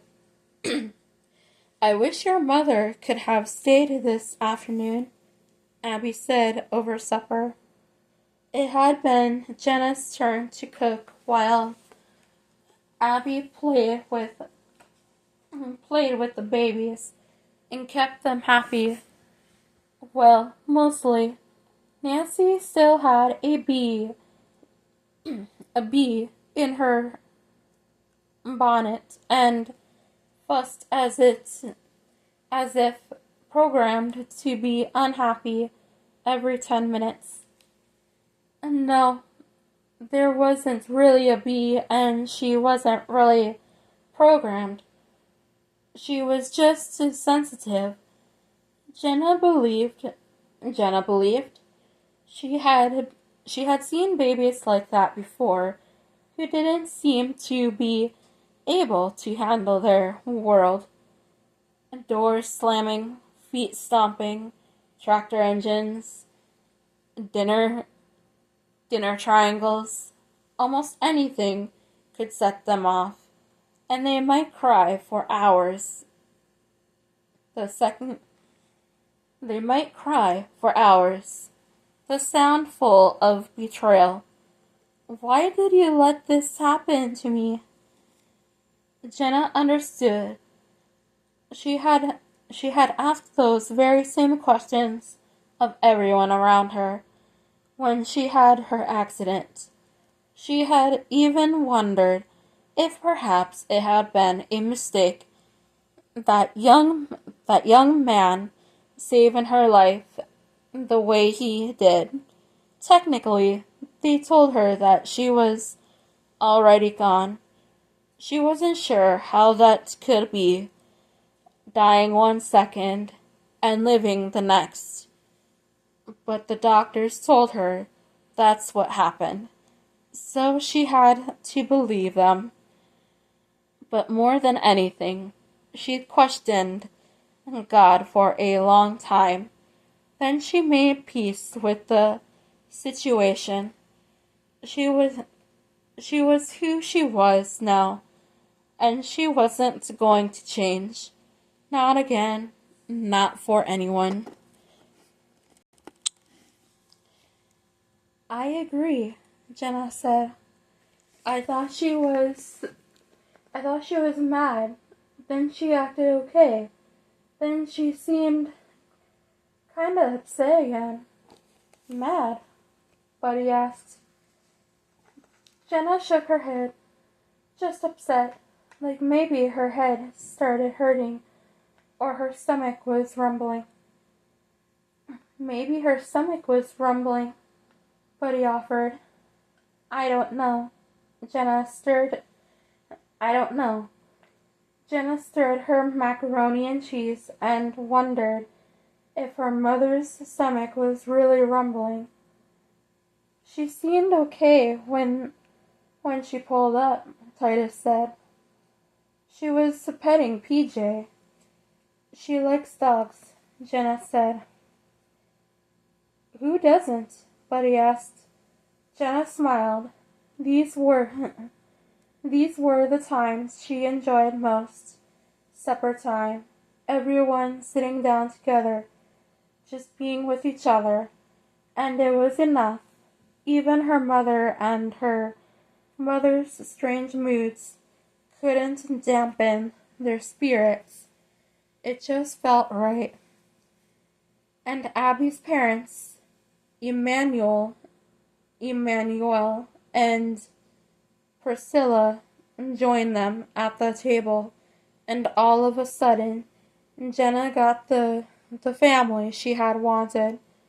So many people sitting around, eating and sharing their day.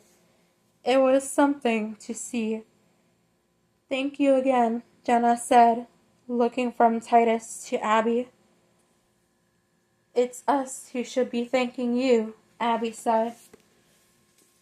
And Buddy, too. You've both been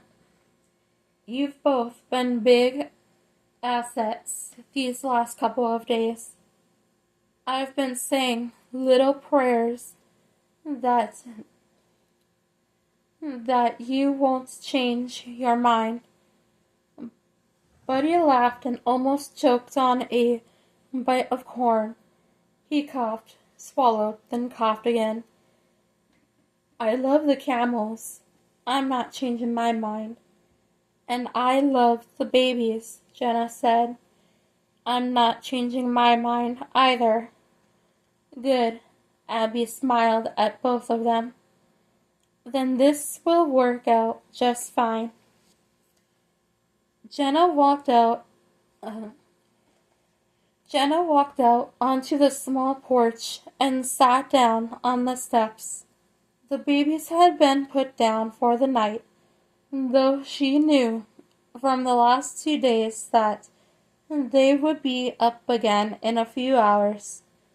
It was Priscilla's turn. That was Abby's mother. Jenna liked Priscilla. She didn't chatter about nothing. She was quiet and only seemed to talk when it was necessary, and Jenna liked that. She liked Emmanuel King too. That was Abby's father. He looked like he had a devil chasing him all the time, but he wasn't running. Neither one seemed happy, like true happy.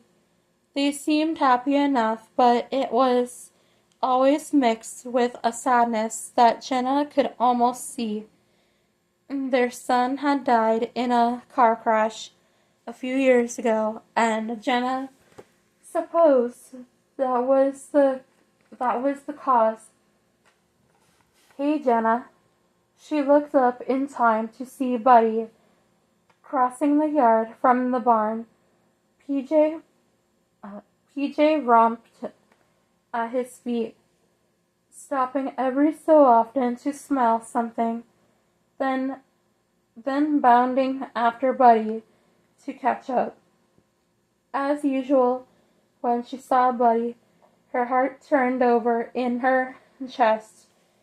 At least it felt like it. She gave him a smile and scooted over where he could sit next to her on the steps. He did. Their legs brushed as he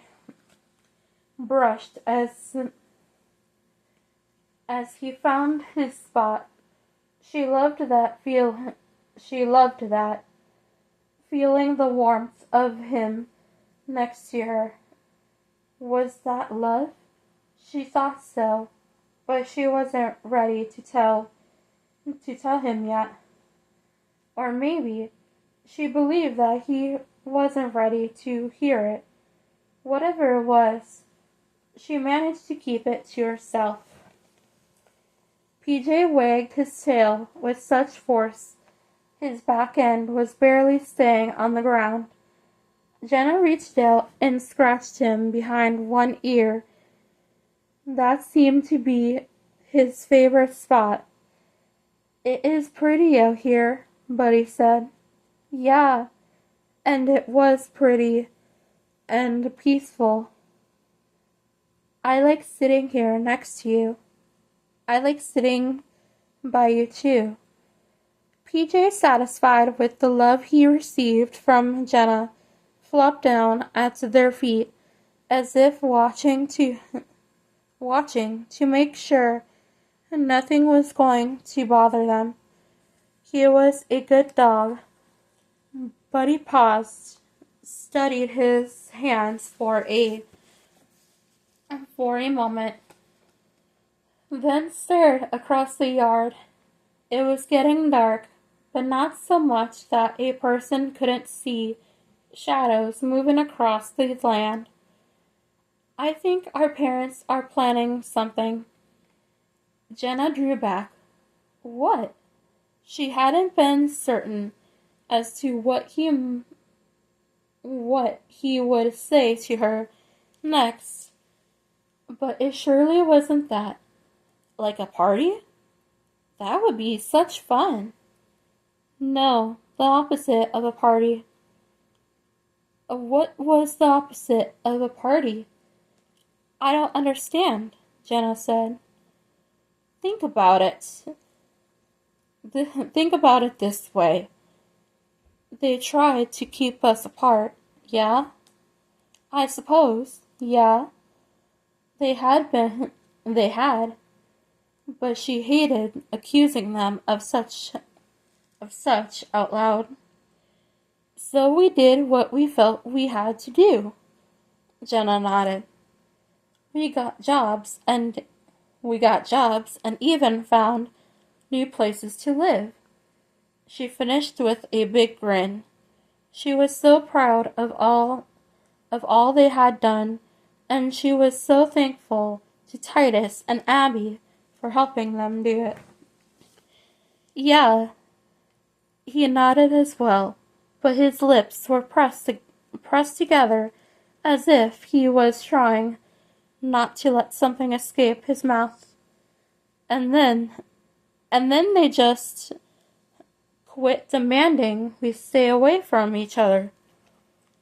She stopped moving, even breathing. Was this true? Buddy wouldn't lie to her, but she couldn't believe that would her mom would be sneaky that way. And what would this do? And and what would this do? I don't know. I haven't figured that part out yet. Uh-oh. Jenna shook her head. They just gave up. That had to be the reason. I'm not so sure, Jenna. I am. She sat up straight in her confidence, hands on her knees. PJ sat up as well, still keeping watch. What would they prove by allowing us to have this time together? I know that the two of us are very good friends, and maybe a little more, yeah? Maybe a lot more, Buddy said. He smiled at her, and she smiled back. See?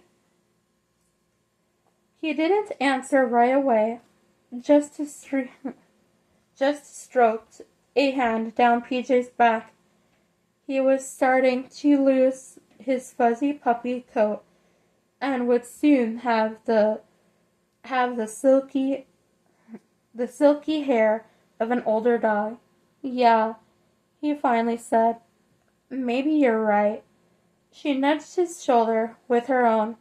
Yeah, she said, maybe. The days followed, one by one, peaceful and just full of living. Buddy was pleased that he had learned so much about camels. When they were lying down,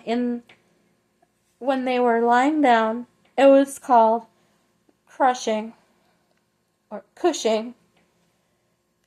True to that, Titus had told him a person only had 90 seconds to milk a camel. So 2 people stood on either side in order to get the job done completely each time. Camel's milk fetched a lot of money, more than cow's milk and goat's milk combined.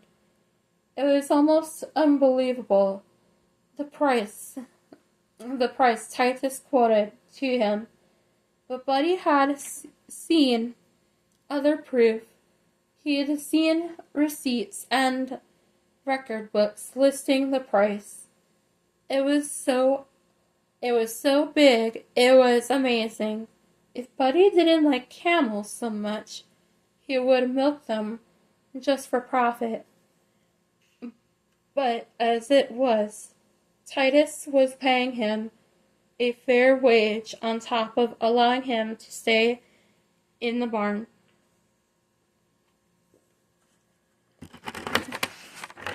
And just as he said, no one in either one of and just as he said, no one in either one of their families came to visit, which really meant no one came to talk them out of living there. It might have appeared to be about living away from home, but Buddy knew the truth. It was about he and Jenna trying to get out on their own. Jenna's mom, he could sort of understand. He'd thought long and hard about it every night since the two of them had been at the Lamberts. Charlotte Burkhart had lost her daughter for brief minutes that most likely felt like eternity. And because of that almost loss, he could see where she might hold Jenna even closer to her in order to keep her safe. And that's what she had done. Jenna was safe, but she hadn't been out the way he had. She hadn't experienced as much of life, and he wanted to show her that anything and everything that he could think of. That's why he took the time to teach her to swim. He had lived so much more, which made him think about his mom and his family. They had always been there for him. He was just another one of the Miller kids. Even when he went to school, no one treated him differently, and now his mother seemed to be trying to hold him in place with both hands, and it was something he didn't understand. How could she want what was best for him, then go on to tell him how his life was going to be? She thought she knew what was best for him, but wasn't that up to him to decide? And then they just stopped.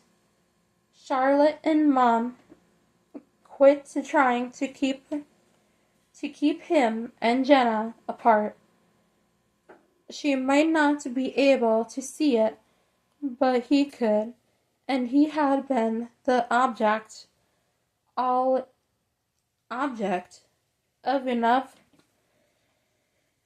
enough brotherly pranks to know a setup when he saw it. It might have taken him a little longer to catch on, but he did, and when he did, they never fooled him again. "We can't all ride in the same buggy," Abby fretted the following Sunday morning over breakfast.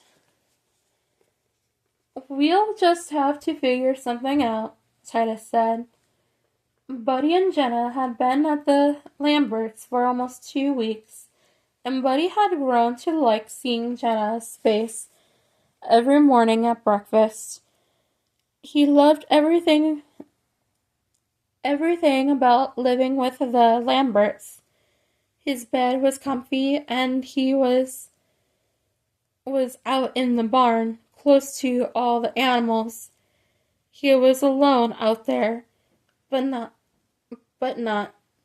And PJ was allowed to sleep on the end of his bed. Titus had laughed when he asked and told him that once PJ grew too big, they would look into getting Buddy a bigger bed. But Buddy didn't mind. He loved PJ almost as much as he loved Jenna, and he loved the twins with all their cooing and laughs. He didn't even mind as much when they cried, but he loved their little baby smiles more. He had never felt that way about Prudy when she was born. He couldn't remember when Aaron and Jonathan were born. He'd been too young, but he'd been almost 12 when she was born, and he didn't like her very much. Maybe because Maybe because he sort of resented Prudy. She was just one more diversion his mother had, and she was the girl Mom desperately wanted. Not that she would ever admit that, but Buddy could tell he might be a little different than everyone else, but he wasn't dumb. You could all fit before we came. Jenna looked disappointed, as if somehow they had messed things up for everyone. We could take the trailer, Abby's dad suggested. Titus shook his head. I don't think the bishop would approve of that. The spring buggy. Abby planted her hands on her hips and gave a satisfied dip of her chin. That was Alvin's, Abby's mom said.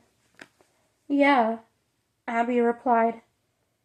And I don't think Alvin would want it rotting away in the barn.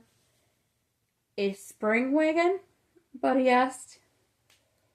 Those were used a lot for courting, but they were comfortable enough, and in addition to the buggy, it would get them all where they were going.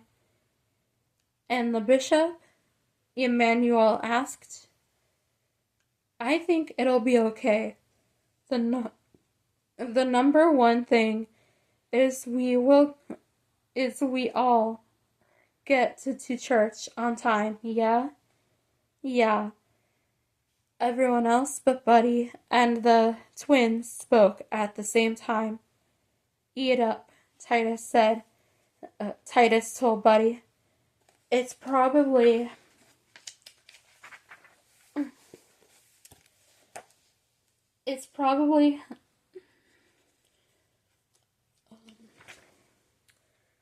it'll probably need a little cleaning before anyone drives it. The spring wagon was in the carriage house, protected by a large tarp. Buddy and Emmanuel helped Titus pull the cover off and fold it up. Buddy did his part, but all he wanted to do was look at the spring wagon. Aaron had one at their parents' house, and he drove it all over on Sundays. But somehow this one seemed different, special, or maybe it was because he wanted to be the one who drove it to church. Titus, Buddy started once the tarp was folded and stacked off to the side. Who's going to drive it?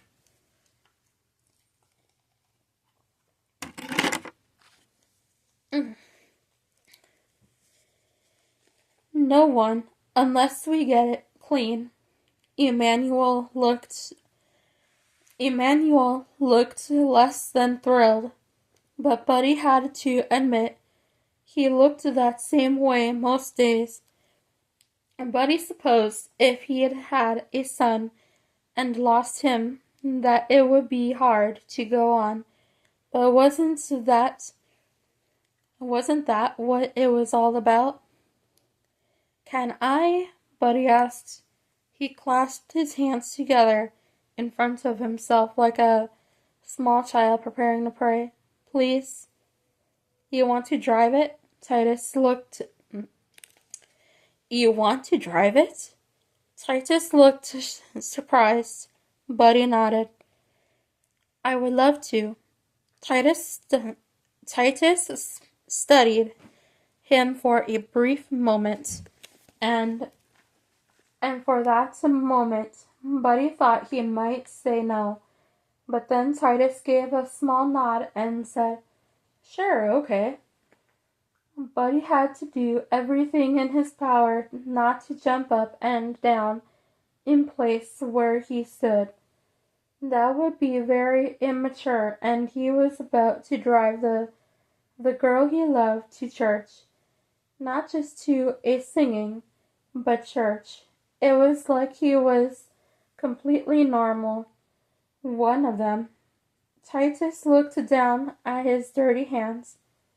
"I guess it's a good thing we didn't change into our church clothes already." "Just the two of us?" Jenna exclaimed. But he nodded.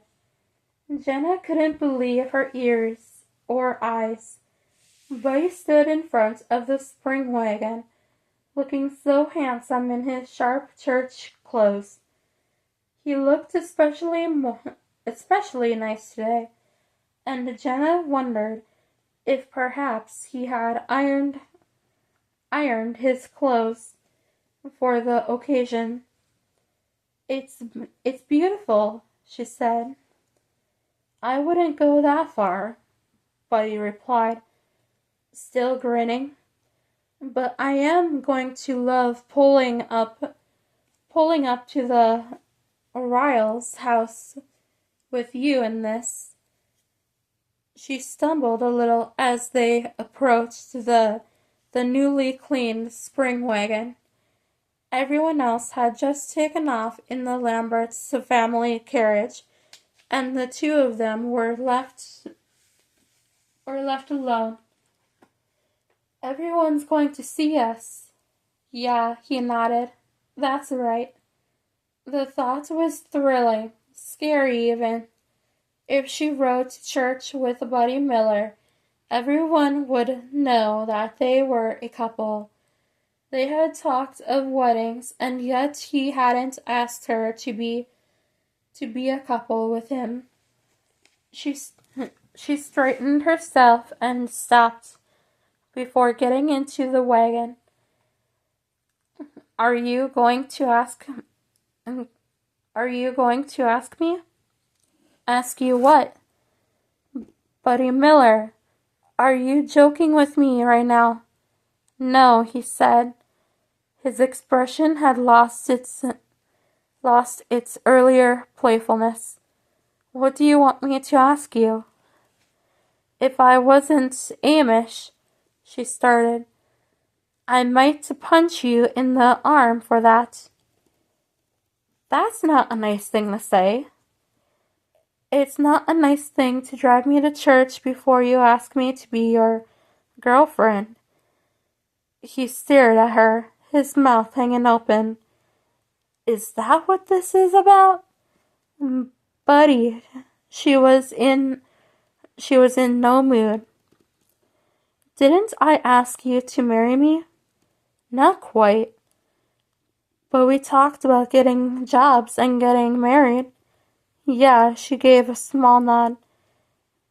"Then you're my girlfriend." But she stopped. "I want you to ask me. It might be dumb, but she wanted to be asked. She needed to be asked, if only to show herself that it was real." He turned toward her and took her hands in his own. "Jenna Burkhart, who has already agreed to marry me, will you be my girlfriend?" "I'll think about it. Now I feel like punching you in the arm." He frowned at her. "I'm just playing," she giggled, overjoyed that he had asked her, even though he thought it was unnecessary. "Of course." "Can we go to church now?" "Yeah." She touched her fingers to the side of his face. He captured her hand in his own, laying his hand against her palm, and that was how she knew that everything was going to be okay. "It's not working," Charlotte whispered to Gertie Miller, with a nod toward their respective children. Jenna and Buddy sat together under the big tree to one side of the Riles' yard. They weren't holding hands or even touching, but any fool could see that there was something between them, and Charlotte Burkhart was no fool. "Give it time," Gertie whispered back. It was more of a pushing of words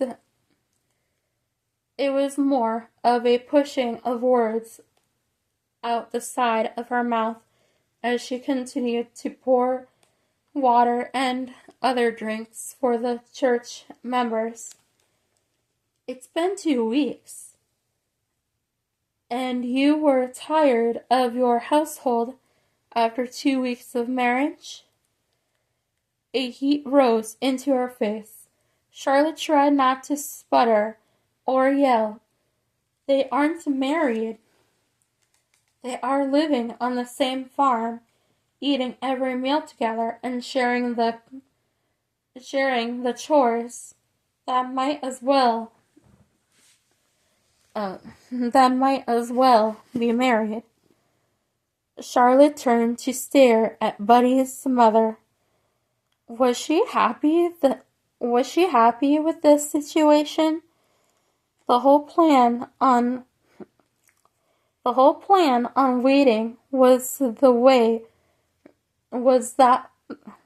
they would get tired of each other and give up this ploy for independence. So far it hadn't worked, and from the looks of them together there under the tree, it wasn't going to. "We have to do something." Gertie excused herself from the serving line and took Charlotte by the elbow. Then she pulled Charlotte behind the side of the house where they might have a little privacy.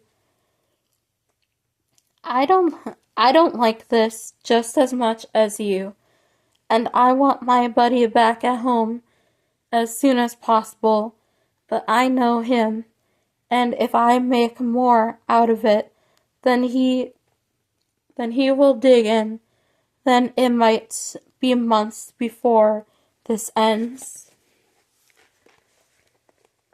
The blood drained from Charlotte's face. She could almost feel herself go pale. "Months?" "Months." Gertie gave a curt nod. "And neither one of us wants that." Charlotte shook her head. "Be patient," Gertie said. "Give it time. It'll happen."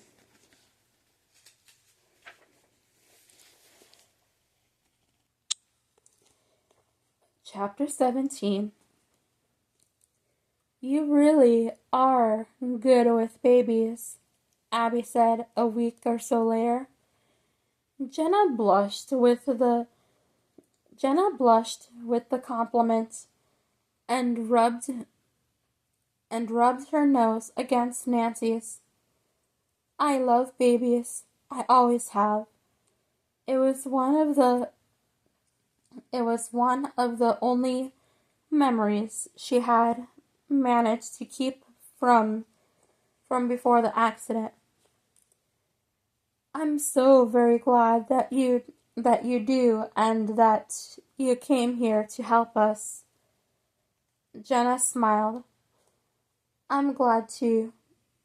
But you and Titus have helped me and Buddy both so much. Speaking of, Abby placed Carrie into the playpen and went to fetch Nancy from Jenna. "How are things going with Buddy?" "Good," she said. "Fine. Do you think he has asked the bishop about getting married this fall?" "To me?" Abby laughed. "Who else?" "No." Jenna shook her head. It was an impossible thought. Even if Buddy asks me to marry him, it wouldn't happen this fall. No, that would be way too soon. Where would they live? What would they do for jobs if they were married? The arrangement they had right now was too good to mess up. But married? Here. Here. Abby handed her an envelope. "This is your pay for the week." Jenna opened it and looked inside at the many bills. "This is too much," she protested. "That's because I know you keep slipping the money back into my purse when you think I'm not looking." Jenna shook her head in amazement. Turn around," she said. "Let me see the back of your head. I think you have eyes back there." Abby laughed. "It's a mom's curse, I guess. You'll have to tell me when you have a few of your own." "Kids?" Jenna looked up from the money she still held in her hands to meet Abby's gaze. Was she just teasing? I probably won't have kids of my own." "Well, not now, but when you and Buddy get married." "No," she said with certainty. "Not then." Abby gave her a sweet smile. "You never know," she said. "If it's God's will, then you will certainly be blessed. Here you go." Titus handed Buddy a small white envelope. And Friday. It was payday. "Thank you." Titus waited. "Are you going to open it?" "Oh yeah, sure." Buddy felt a little weird opening it right there in front of him, but he had the feeling Titus wanted to watch him. He peeked in at the money, and at first everything seemed to be the same. Then he looked closer. "Titus, that's too much money here." "Titus, since you've been here, my milk sales have increased by 15%, so that's a little cut of extra milk money for you." Buddy stared at the money, hardly able to believe this was happening. "Thank you," he said. What else was there? "Thank you for everything. The place to live, believing in me, giving my girlfriend a place to live and a job." The list went on and on. "You're welcome." But Titus seemed to be hovering, as if he expected something more from him. "Do you get it?" he asked. After a while. "Get what?" Buddy folded the envelope in his hand. He needed to put this away before he dropped it and lost it all. "Milk money," Titus said. "I gave you some milk money," he said. He said the last two words slower. than the rest, and their significance resonated with Buddy. I see what you did there, Titus. That's a good one. I thought so. He clapped Buddy on the shoulder. What are you going to do with all that money now that you have it? Save it, I guess. All of it? Titus asked. It's Friday. Don't you even want to take your girl out to dinner? His girl, Jenna, was his girl. He liked that. He really liked it. I hadn't thought about it. Are you going to take your girl out? Girls, he corrected. More than one, remember? I have 3 girls now. Buddy nodded. And all of them beautiful. I won't argue with that, Titus replied. But we are talking about your girl. I don't know. I do. The 2 of you have been on this farm, for almost a month, and neither one of you has left to do anything but go to church. I like church, Buddy said. I like church too, but sometimes it's fun to go into town and get an ice cream or pie, or even dinner at Kaufman's. I see, Buddy said. You want me to take her on a date. Now you're getting it. Why? Because I love seeing the 2 of you together, Buddy. I've known you since you were born, and it's good to see you happy. And you think Jenna makes me happy? Titus grinned. I know she does. Buddy knocked on the door at the main house, then let himself in. It had been almost a month, and yet he still couldn't bring himself to just walk in without knocking first. He and Titus had worked out a deal with the tractor. Mainly he and Jenna could take the tractor into town to have dinner or whatever they decided to do, as long as they would put a little gas in it. To Buddy, that sounded like a more than fair idea. Hey, Buddy. Abby came out of the kitchen, carrying one of the babies in one of those contraptions on her body, and the other one in her arms. He supposed that was as good a way as any. Hi, Abby. Are you here to pick up Jenna?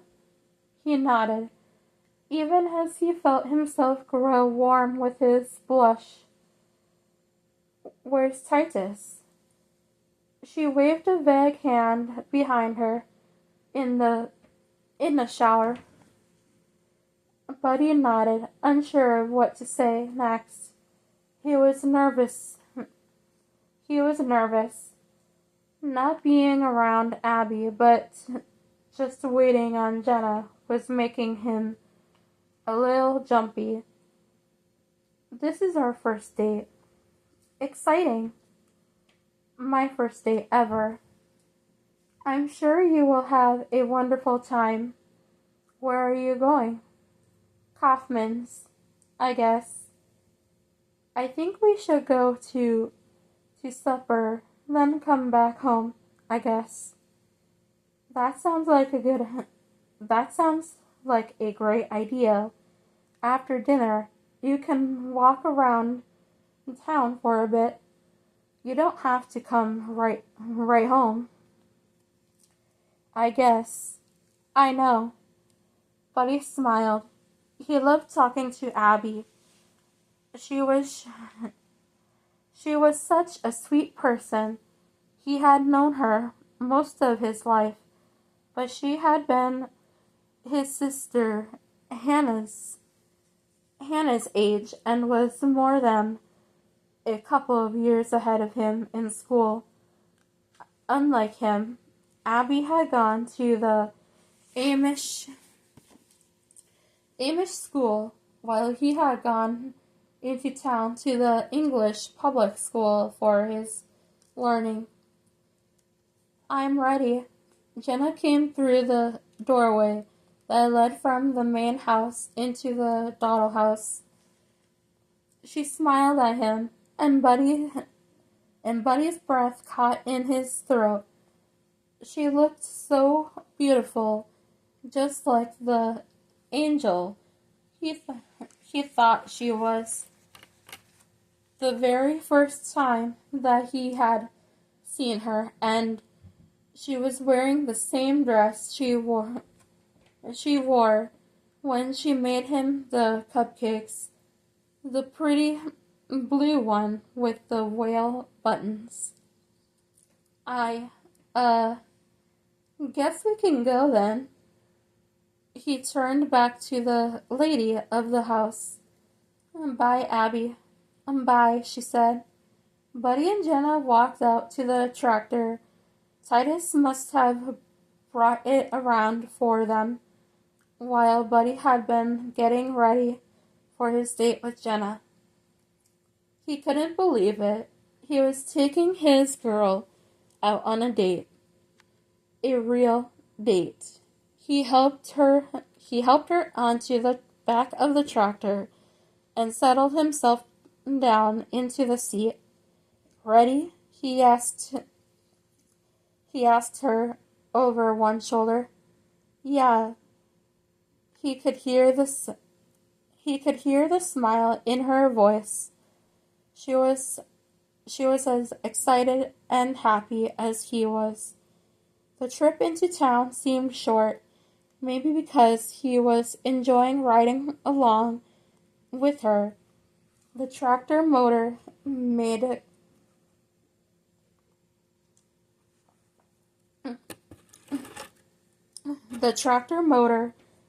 conversation hard, so they rode in silence, though every now and then she would point something out to him on the road. She did this by a touch on his shoulder and a point in the right direction. The smile she had when she shared it with him was worth more than gold.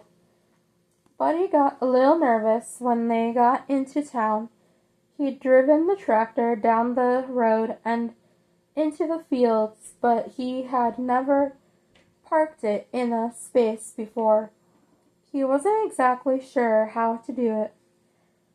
He breathed a sigh of relief when he saw the space at the end of the street. Kaufman's was right in front of him, and the alley to his right. Surely that would be an easier spot to park in. He turned the tractor toward the spot, but halfway in, he felt like he was too close to the car sitting next to him on the left. Should he back up? Go forward? Did it matter? One thing was certain. He couldn't continue to sit where they were, half in a space and half on the street. What's the matter? Jenna's words so close to his ear sent a little shiver down his back. Are you having trouble? Someone on the sidewalk in front of Kaufman's had stopped to make sure They were okay. But he wasn't sure what he should do. Should he ask the man to help him get in the space? Was that was that even possible? We're okay, Jenna called from behind him. Buddy half turned to see her face. She smiled and waved at the man, who reluctantly continued down the sidewalk that ran in front of the stores on Main Street. What are you going to do? Buddy asked. Jenna didn't answer. She hopped down from the back of the tractor and went to stand on the sidewalk where the helpful man had been just a little bit before. Back up a little, she hollered to him, using hand motions to back up her words. He put the tractor in reverse, but a horn sounded behind him. Buddy jumped, then gave a wave to the car that had been behind him. Sorry, he called. Jenna gave a small laugh, but looked apologetic. Be sure to look first. Now she tells me. Buddy checked behind him, then backed up until Jenna told him to stop. She continued to give him directions until he was in the space, parked correctly with enough room on his left for the people in the car to get in with ease. Buddy hopped off the tractor and rushed to the sidewalk to Jenna. I did it, he yelled, so proud of himself. We did it, she corrected.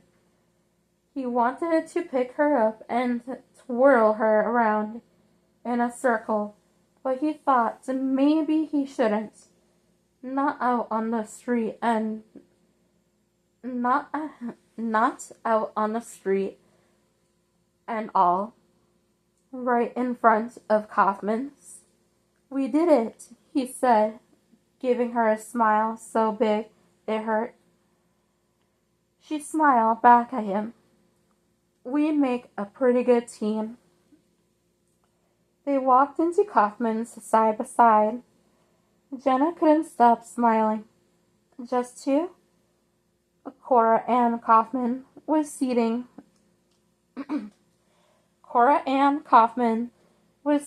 the diners. Jenna remembered her from church and guessed that Cora Ann was about 16 since she had seen her at the singings. Yeah, Buddy answered. Cora Ann grabbed two menus and 2 rolls of silverware and walked them through the restaurant. Here you go. She placed the menus and napkin-wrapped silverware, one on each side of the table, then stood back so they could slide into the cushioned bench seats. Rachel will be over in a bit to take your order. Rachel Troyer, Buddy said, leaning forward as if the information was a big secret. She's the minister's daughter. Jenna had met so many people at church and on her trips to town that she was having trouble remembering everyone, but she recognized the minister's daughter when she came to the table. Rachel Troyer was a pretty woman with chocolate-colored hair and pretty blue eyes that almost looked purple under the fringe of her dark lashes. Can I get you something to drink? Buddy looked to Jenna. Do you want a Coke? She started to shake her head. Her mother didn't usually like her to drink things like Coke and sodas, but they were so good, and her mother wasn't there. Yeah, she said, I would love one. Then she stopped. If you if you're having one, she said to Buddy. Yeah, he said, 2 Cokes. I'll get those right out. Y'all take a look at the menus and I'll be back in a jiff. Jenna opened her menu and started reading the items listed there. What's good? She asked everything. She asked. Everything sounded yummy, but she had no idea what to pick.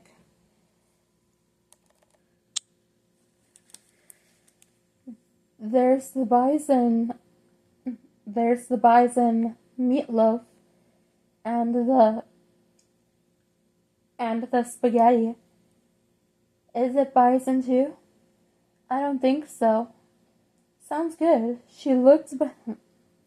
Sounds good. She looked back at the menu. What are you having? He studied the menu. Maybe the chicken fried steak. That sounds good too. And their pot pie, Buddy said. People come here just for their pie. I guess I'll have to save room. She flipped the menu over so she could read the pie choices. I've got a better idea, Buddy said. She looked at him over the top of her menu. Let's eat pie first. She shook her head. We can't do that. He leaned back in his booth seat. Why not? Why not? The words tumbled around in her mind. Why not? Why not? Why not? Because her mom wouldn't approve. Because it wasn't the right thing to do. It wasn't what they were supposed to do. It simply wasn't how things were done. Are you ready to order? Rachel Troyer stopped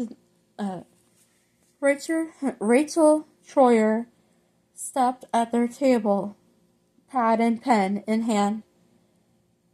2 pieces of apple pie to start. Buddy said with a confident grin.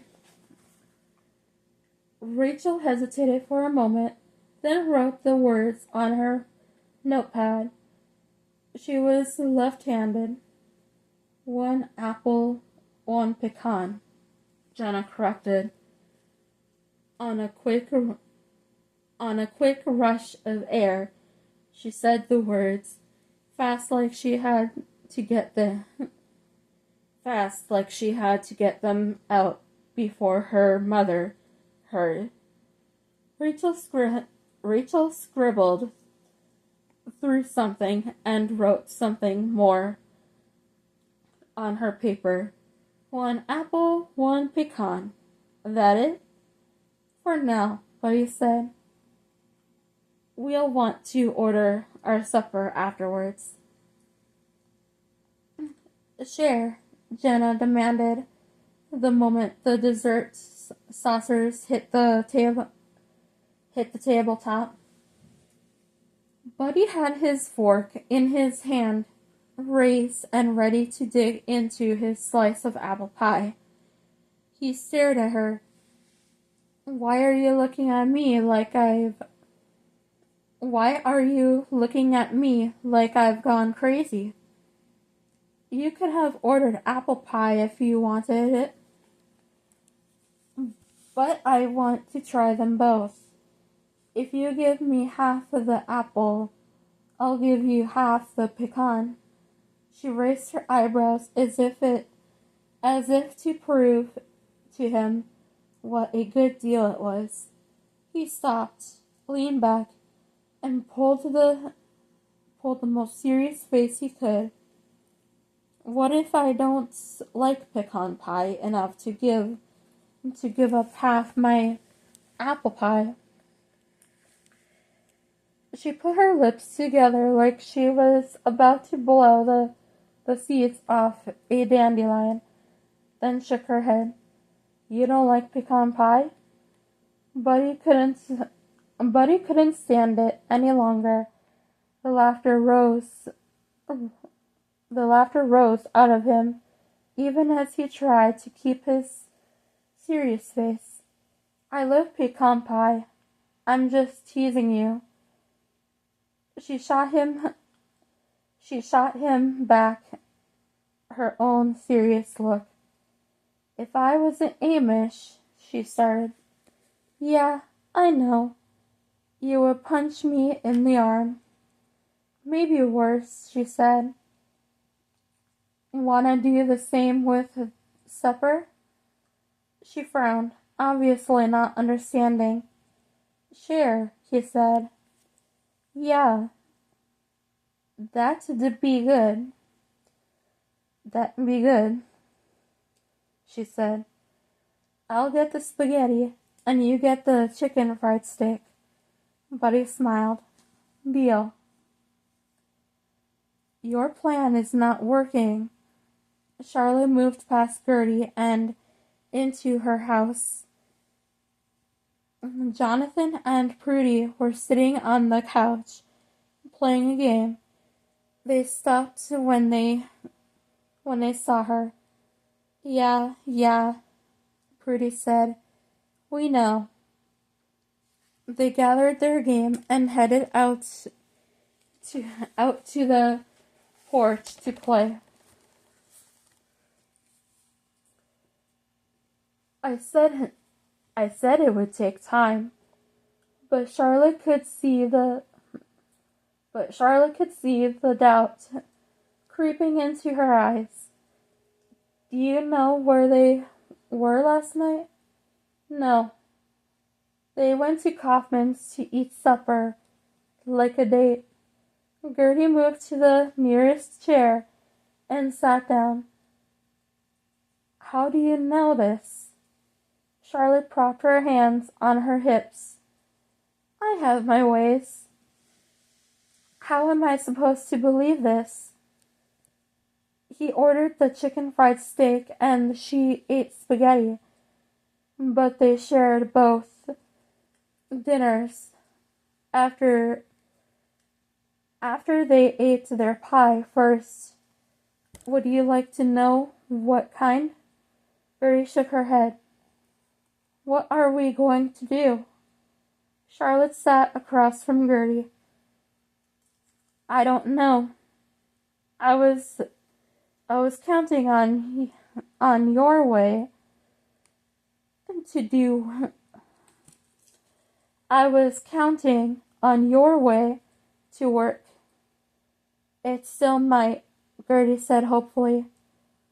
I don't think we can count on it. I don't have another. Do you? No. Gertie pressed her lips together, and Charlotte knew that she was as unhappy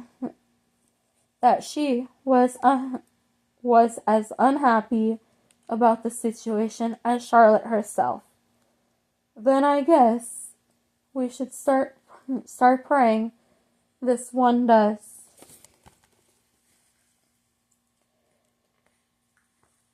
Buddy, Titus, Jenna called as she ducked into the barn.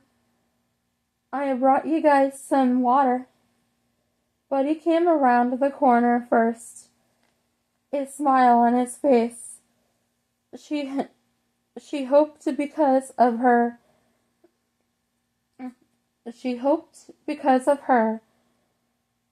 these last few weeks had been amazing. But truth was, she missed her mother and her mommy. She saw them on church Sundays, and mommy stopped by from time to time. But other than that, she hadn't seen them, and she missed them a lot. Hey, she took the he took the water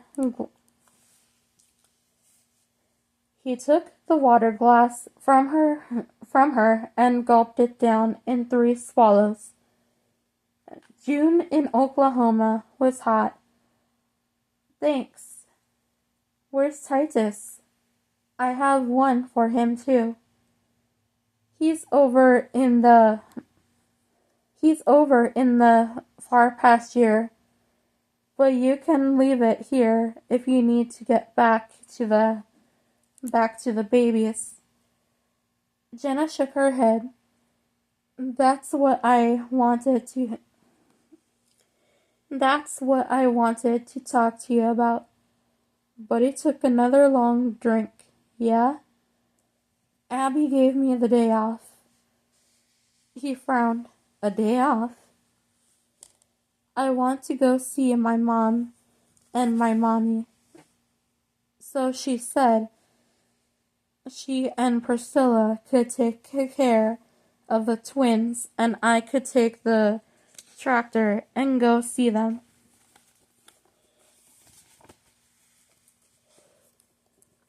He shook his head. I don't want you to go.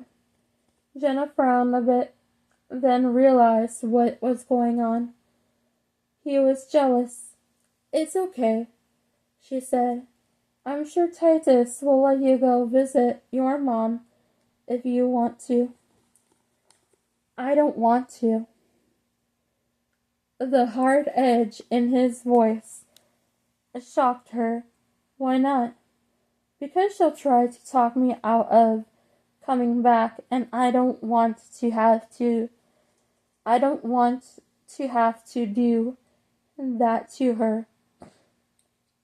You mean yourself? I don't want you to go, but I want to.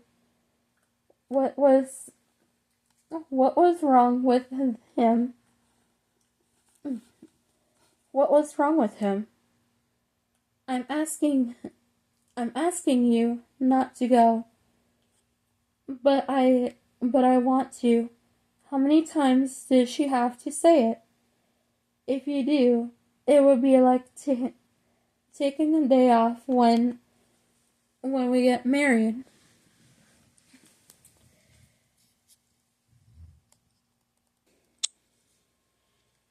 Jenna propped her hands on her hips. Enough was enough. There's just a few things wrong with that sentence. Starting with, you've never asked me to get married. Why do I always have to ask? I had to ask you to be my girlfriend, even though you knew that you were, and I've talked about being married. But I have to ask that too? Yeah, Jenna nodded her head so wildly that she almost lost her balance. That's dumb. Really? She shot back. You can ask me not to go see my mom, but you can't ask for something important like marrying me? You weren't listening to me about going... You weren't listening to me about going, so I asked. You want to get married too? Why do I have to ask about it? We already agreed. I don't know. You just do. You have to ask. You can't just believe that I know these things because you've thought about it. You have to give me the opportunity to say no. What? What? He was yelling now too. Jenna could see Titus hovering behind Buddy, but she wasn't about to stop now. Buddy had gone too far. Yeah, and don't bother asking, she said as the tears started, because the answer is no. Chapter 18. Are you sure about this? Abby stopped the tractor in front of the Burkhart's porch, but Jenna was already climbing down. I'll ask and see if they'll let me drive over in the morning, or if one of them will bring me. If they say no, I'm sorry. She shook her head. I'm not worried about who's going to take care of the babies, Abby said. I'm worried about you and Buddy. Jenna hesitated. Jenna hoisted her suitcase out of the trailer, hitched to the back of the tractor. There is no me and Buddy. Sweetie, you can't let one argument blow everything. Abby turned off the tractor. Jenna could see her mom and mommy hovering in the front window. He's being unreasonable. He's a man. They can make you happy, miserable, laugh, and cry all in the same day. But when you find the right one, you can tell him you can't let him go. Then Buddy must not be the right one. She straightened her hair. She straightened her shoulders and tossed her head back. Thanks for everything, Abby. I guess I might see you in the morning. You're sure? You're sure? Yeah. I don't know if they can bring me over or not, so I might see you. I might not.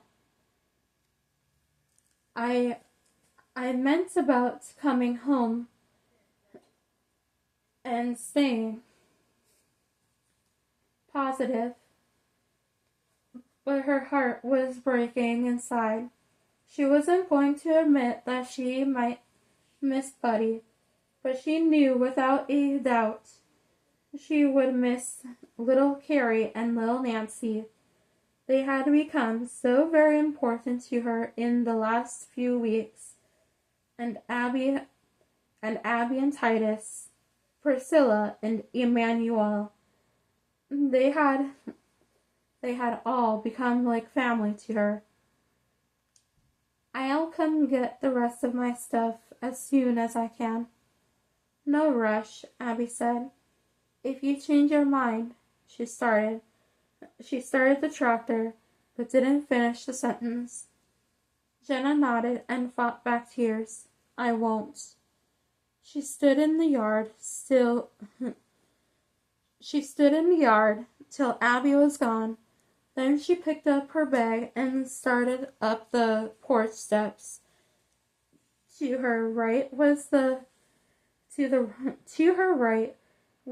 swing where she and Buddy had sat on one of their times together. Could she call it a date? She wasn't sure what to call it.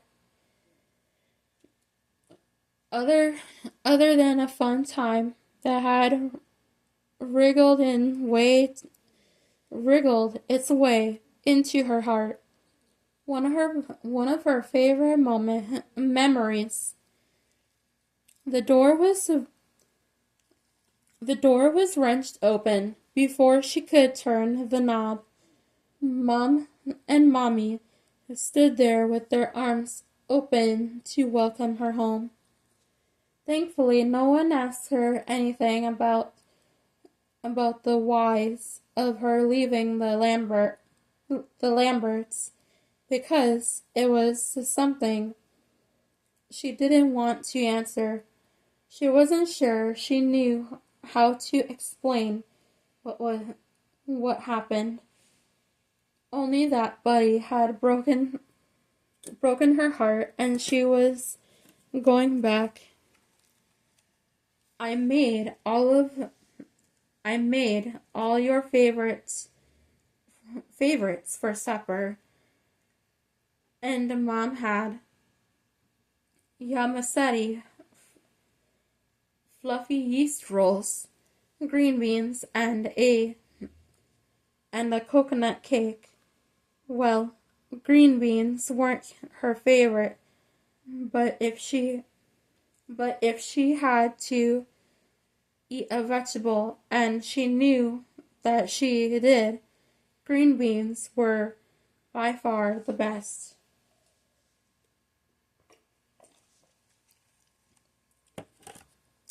And of course, they had applesauce, pepper relish, and peanut butter spread. Jenna ate until she couldn't eat any more. She had heard of women who ate when they had a broken heart. Was she one of those types? She didn't know for certain. This was her first broken heart. "We're so happy to have you home,"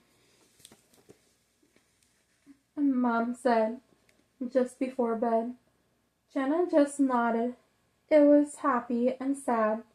Maybe that's what people meant when they said bittersweet. She was happy to be back in familiar surroundings. Her room, her bed, her family. But she was sad to know that she was going to sleep through the night without having to get up and to check on the babies. That Buddy wasn't right across the yard in the barn, sleeping in his little room next to the tack room. And when she woke up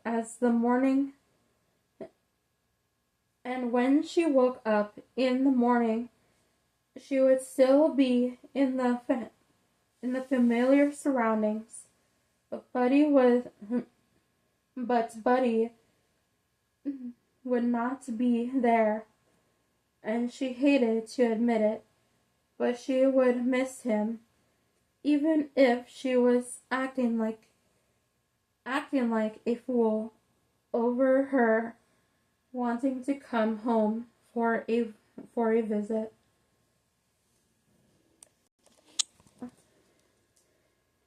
Buddy knocked on the door of the main house and let himself in. Of course, he wiped his feet first. He and Titus had already milked the camels for their morning milking and stored the milk in the cooler. Buddy had gone back into the barn to clean up, while Titus had gone into the house to take a shower. "Good morning," Abby called from the kitchen. She had a large mixing bowl in her hands, and her apron was messier than usual. "Good morning." The words almost stuck in his throat. What was good about it? Jenna was gone, and she wasn't coming back, and she was unreasonable and stubborn, and he loved her, but he wasn't going after her. She was the one who wanted to go home. Let her be at home. The words had barely run through his mind. Then he heard a tractor pull up out front, or maybe it was a truck, someone coming to get milk. He went to the window and peeked out, only to see Jenna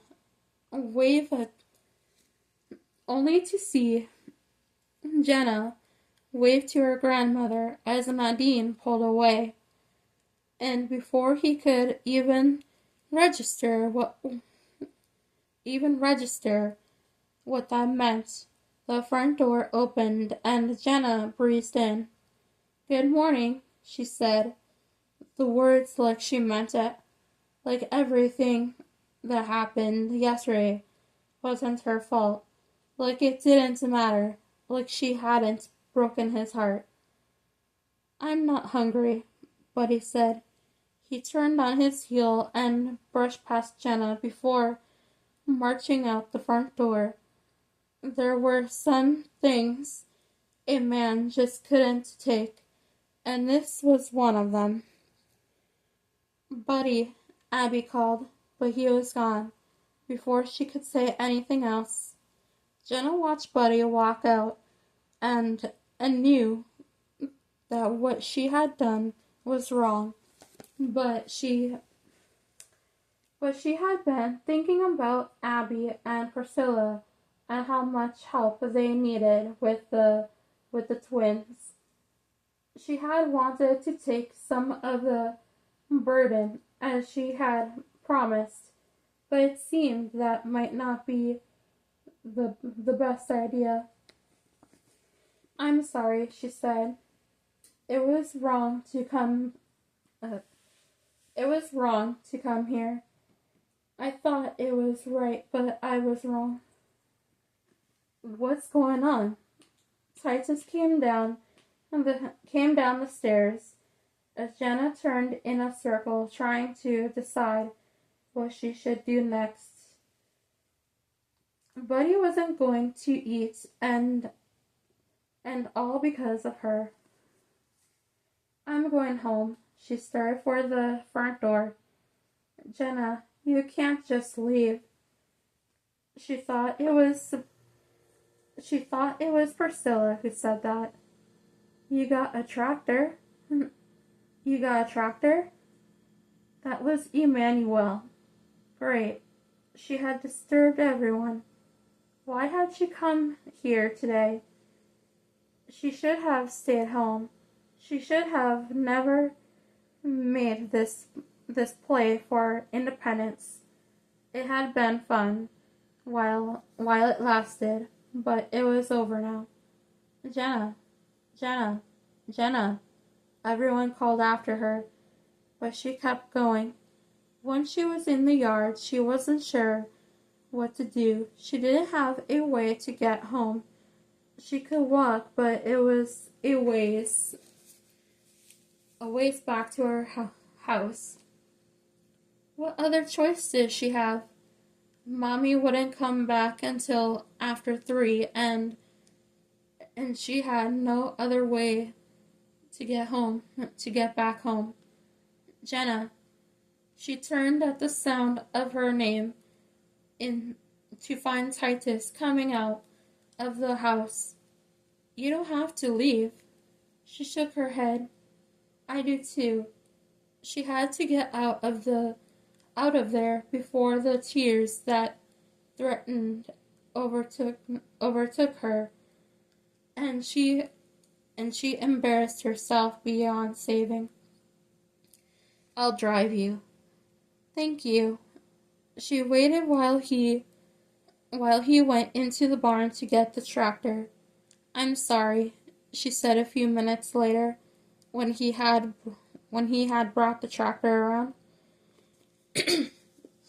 I'm interrupting her breakfast." He smiled at her, a great smile, but not as heart-fluttering as Buddy's. "It's okay. I'll grab something when I get back home." He ducked his head a bit and gave her a look. "Unless you want to change your mind." She wanted to change her mind. All right, but she couldn't. This whole thing had started, and she had to see it through. No, she said. Take me home, please. Jenna?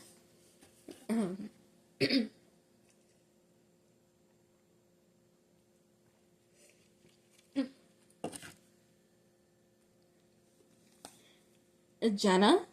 Her mother asked as she walked in the front door. What are you doing here? I live here. It was a poor attempt at a joke, but she had to make it before she started crying. She had managed to hold back her tears all the way home, even when Titus gently told her that she was important to his family and she was always welcome to come back to work for a visit, anything she needed. Now her mom, Jenna, her mom's voice took her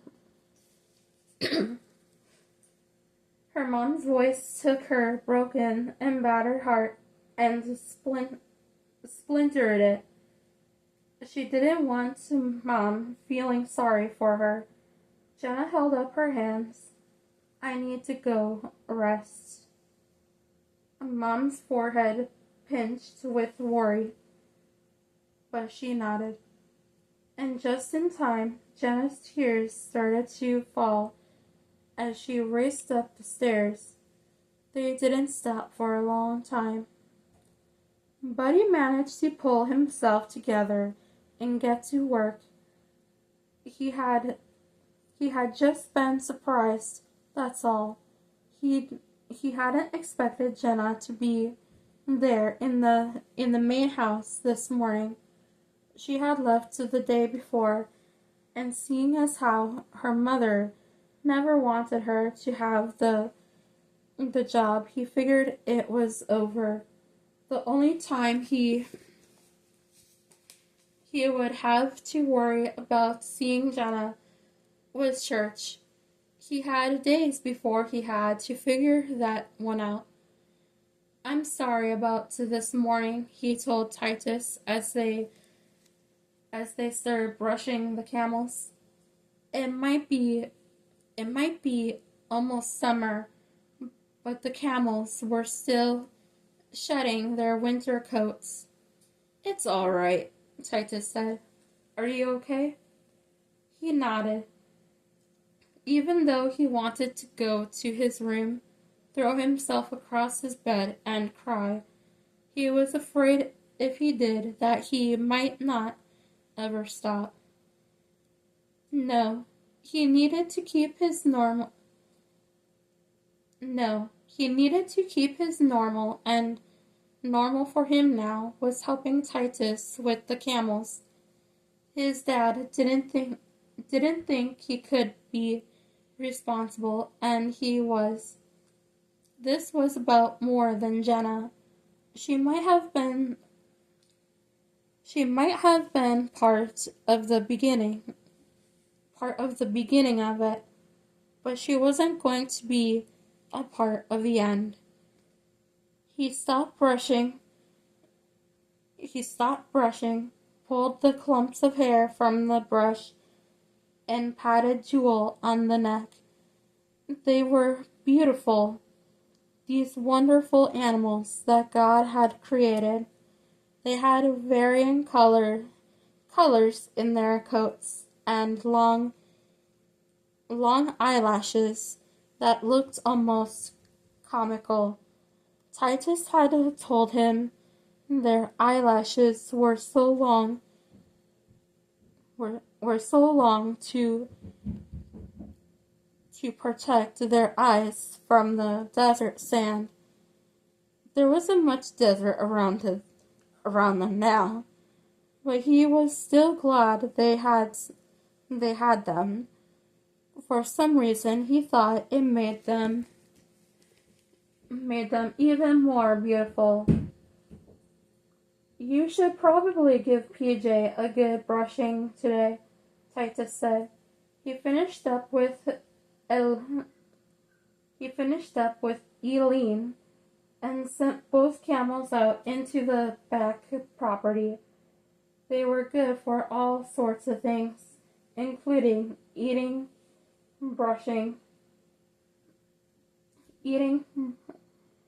eating brush, and thistles. Tomorrow those two would be milked and then taken over to a farm near Taylor Creek to help a farmer clean up a field for planting. The milk was real good money, but leasing them out for farm help was very profitable as well. And a bath, Buddy added. He tried to keep PJ clean, but the pup seemed to get into everything. You wash that dog more than you wash yourself. Buddy laughed. I don't get into as many messes.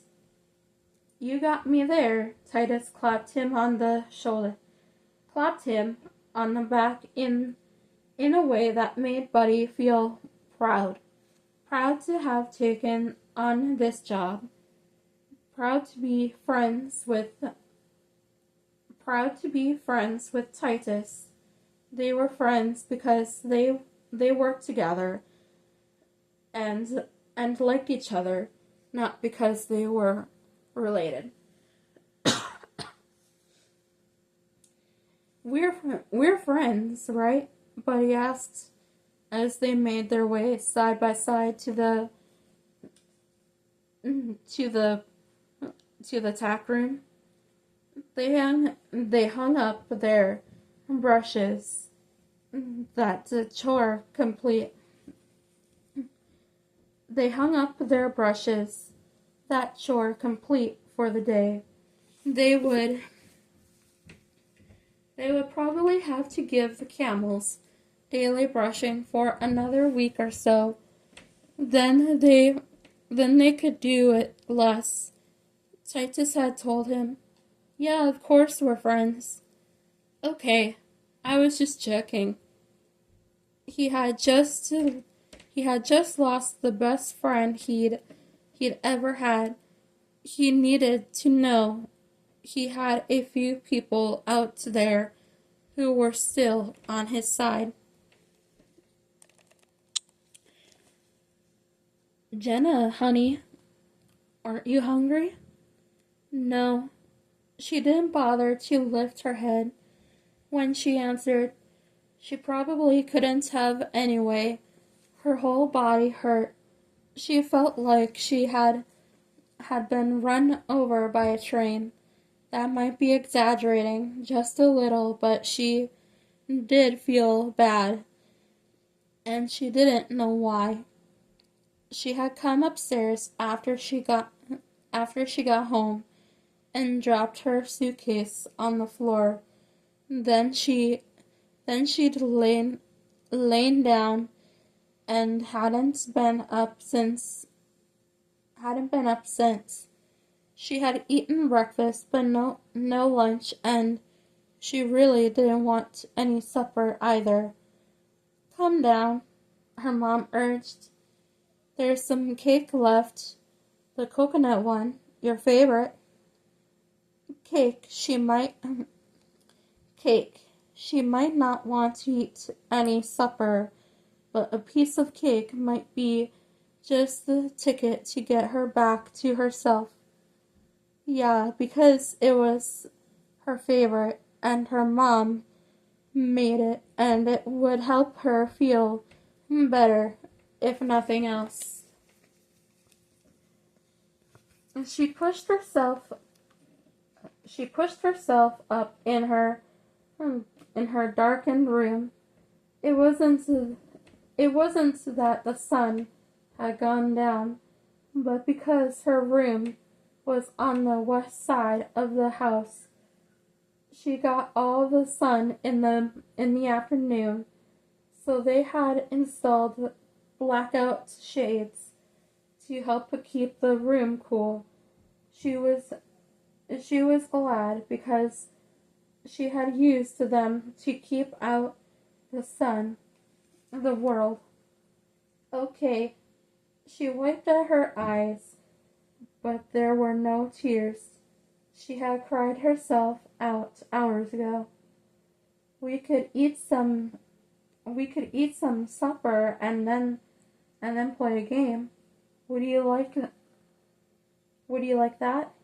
No supper, only cake. But cake, okay, Mom said. Tonight you can have cake. Tomorrow you have to eat real food. Deal? Jenna nodded. She wasn't sure what tomorrow would have for her, but at least it satisfied her mother. She would eat cake and play whatever game her mother thought she might enjoy. But once she'd had enough, she was coming back upstairs to her room in the house she shared with her mom and mommy, right where she belonged. We've got to do something. Charlotte pushed past the Gertie and into the Miller house. Charlotte, so good to see you. Why don't you come on in? Sure, no trouble. This is not the time for jokes, Gertie Miller. This is serious. Gertie led the way to the living room. Prudy, the youngest Miller, was coloring. Crayons spread all around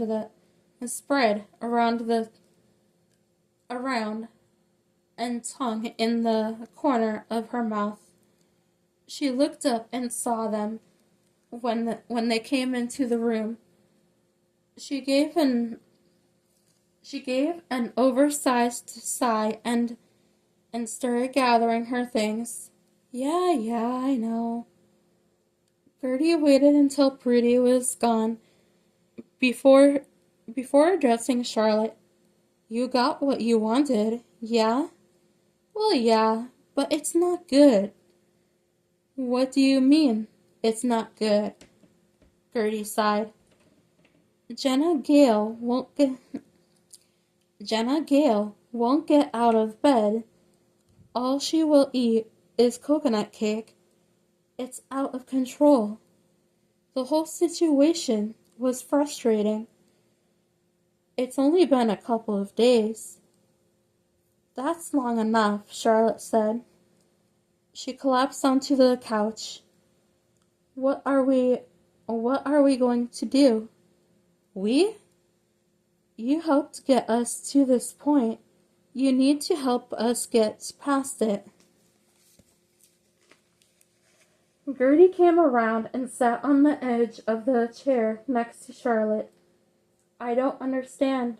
You wanted them broke up. They're broke up. What's the problem? I told you Jenna won't eat or get out of bed. It's tragic. Give her some time. She'll get over him.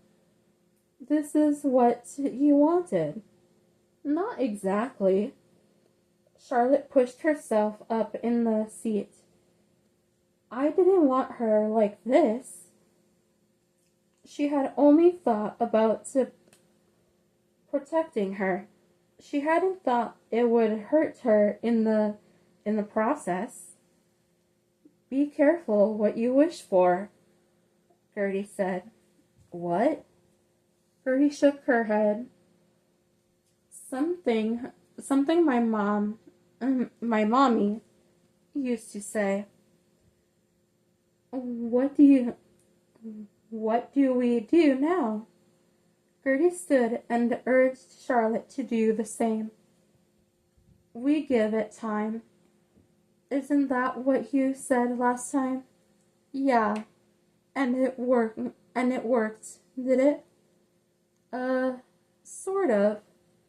I mean, I guess. It's just give it time, Gertie said, walking her toward the door. And that's all? Charlotte asked. Really? Promise. Gertie opened the front door. Gertie opened the front door and indicated that she should go out onto the porch. Charlotte stepped out. Okay. She turned to Gertie. The door was closed in her face. Sure. With nothing left to do, Charlotte made her way to her tractor. If they were going to give us time, she had another coconut cake to make. She was going to have to go this alone. There was no way around it. Charlotte made her decision, told Nadine her plan, and headed over to the Lamberts' farm. Her first thought upon pulling up into the yard was that she could understand why Jenna Gale had been happy staying there. The farm was pristine, with fenced off pastures and pecking chickens. Even the cutest gold-colored puppy that completed the scene. He came out of the barn, bounding with tail wagging, and pink tongue lolling out one side of his mouth. She bent at the waist and gave him a couple of affectionate pats on the head. But it seemed it wasn't enough for the beast. He followed her all the way up to the porch, stayed with her as she knocked on the door. Shoo, Charlotte said, but the pup grabbed a hold of the skirt of her dress and pulled. Nice puppy. She tugged on her dress, but that seemed to be something that he wanted. He growled and pulled harder. Maybe whoever was on the other side of the door and not answering her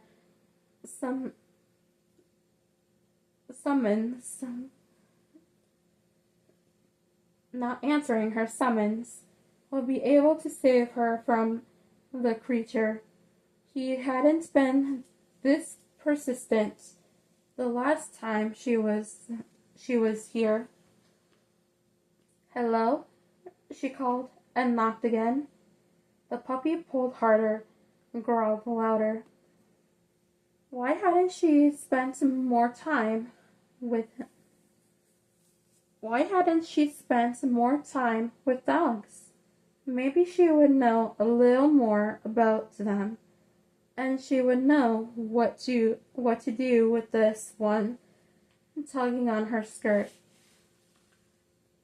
She pounded on the door and pulled at the same time, and two things happened. Her skirt gave way with a resounding ripping noise, and the door opened to reveal a young blonde-haired woman holding a crying baby. Maybe that's why no one answered. Charlotte? The young woman said. Yeah. She looked from the blonde to the pup, who was now bounding off the porch with the lower hem of her dress. Oh my! The young mom rushed out to the door and down the stairs. Baby still Baby still cradled against her and still crying. PJ got PJ, get back here. But the dog had other plans. He raced under the fence rails and into the pasture where other even more interesting beasts graze. Are those? They certainly looked like them, and she had learned early on in life that if it looked like a duck and quacked like a duck and walked like a duck, then it was most likely a duck, or in this case, a camel. I am so sorry. The woman came back onto the porch, Baby still screaming despite her efforts to soothe her. I would offer to mend your dress for you, but I'm afraid that if PJ has it, it's gone. We've lost a lot of blankets that way. Charlotte could barely hear her over the sound of the baby's wails. What's wrong with her? The woman, Charlotte really wished she could remember her name. She must have met her at church, and surely Jenna had said her name a couple dozen times, but it escaped her now. Held the baby close and did what she could to comfort the child, but it wasn't enough. She continued to cry and cry and cry and cry. Was it Allie? Maybe Ellie? Jenna, the woman said. Abby. Jenna is responsible for this? She hasn't been here in days. That's the problem. This is Nancy, and she's the particular twin, and she loves Jenna. Abby gave a tired shrug. Seems she just likes Jenna more than she likes the rest of us. The other twin? Charlotte asked, inside sleeping peacefully. Does this one sleep? Abby kissed the top of the baby's head. Not nearly enough, which explained the dark smudges under her eyes. But Charlotte had come here to ask, beg if she had to, and get Jenna's job back. There was no way her daughter would be able to make up with Buddy if she was at her house and he was here.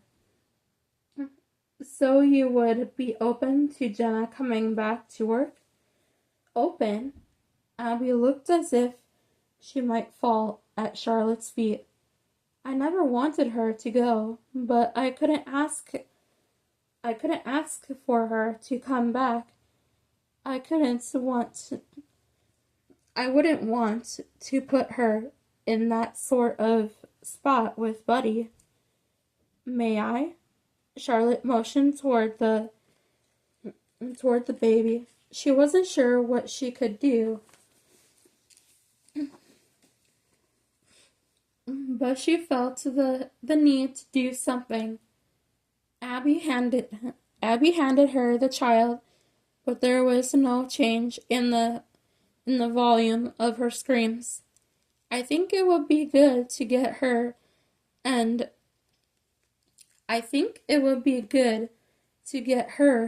Buddy back on the same farm again. Abby nodded. We would love that, of course, but I can't ask her to come back. not even with poor Nancy crying night and day. You want her to come back? Yeah, of course. Charlotte handed the baby over to Charlotte handed the baby over to its mother. The crying was beginning to make her ears ring. You just leave everything to me. Jenna scraped her fork through the smudge of white frosting and made little patterns with the prongs. Coconut cake, her favorite.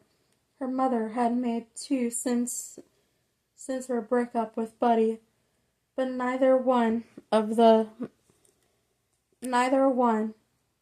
the half one they already had on hand had helped her get over him.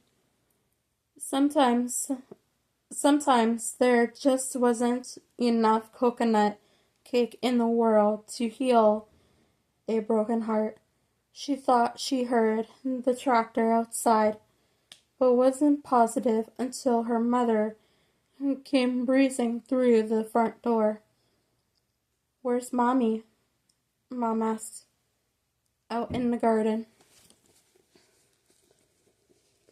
Perhaps you should go out and help her. Get some fresh air. How did a person tell their mother that they no longer cared about fresh air? She's got it. Okay. Would you like to know? Would you like to know where I've been? Jenna shrugged. She wanted to be interested, but she couldn't muster up the enthusiasm. Where? I drove out to see the Lamberts this morning. Is that what happened to your dress? The pup.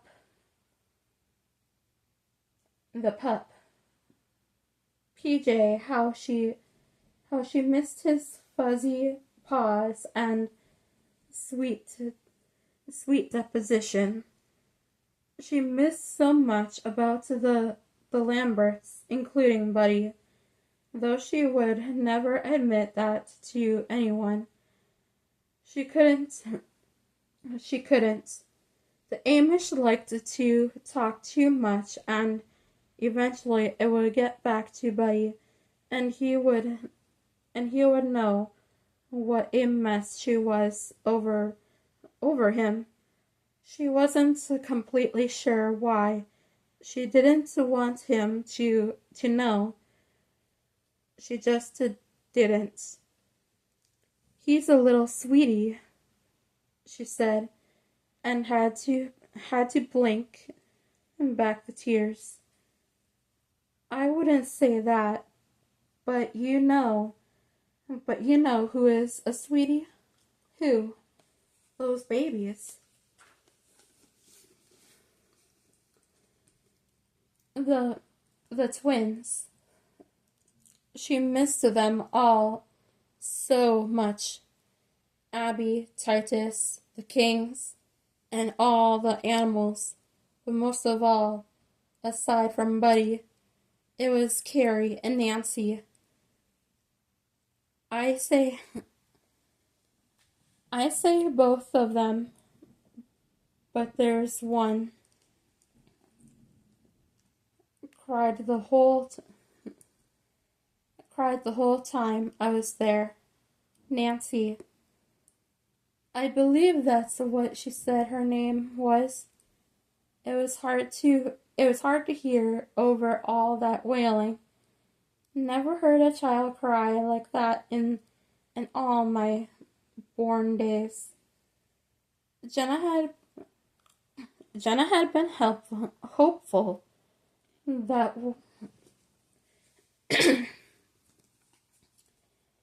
Jenna had been hopeful that when she left, Nancy would keep her more more even temper. Nancy would keep her more even temper, like she had when Jenna was there. But it seemed that wasn't the case. Abby said she didn't cry when you were there, Mom continued. That's true. So, so what are you doing here? Well, but if you say Buddy, I may scream myself. Why? Why would you... Why? Why would you be... Why would he make you scream? Not him, Mom said. You. If I thought you were hiding... If I thought you were hiding out here to keep from facing him, and all the while that little baby needs you, and that family needs your help to get to them through, well, I would think that I had raised the most selfish child in the district. Jenna was on her feet in a second. She wasn't selfish. She was just trying to protect her heart. But she hadn't been thinking about anyone but herself, and that was selfish. But she could fix it, and she knew just what to do. Mom, can you take me back to the Lamberts?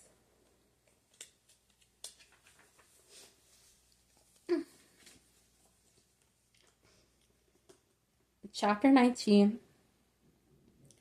Buddy stood in the shadows of the barn and watched as Jenna unloaded her stuff from the trailer. Then she and her mom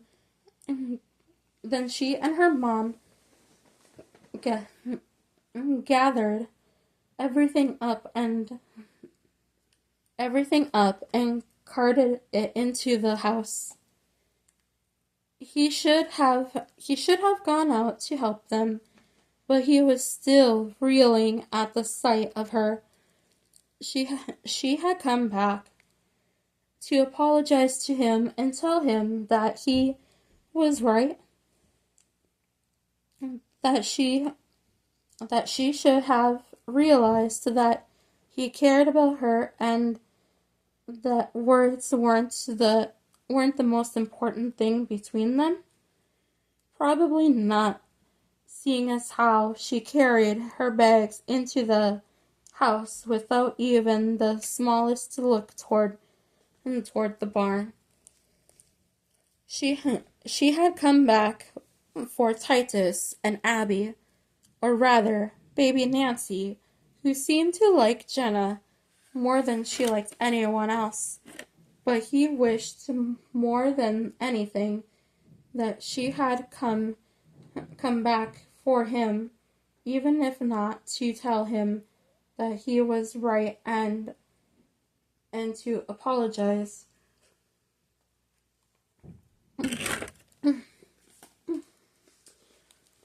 To apologize for being so selfish in her accusations to him.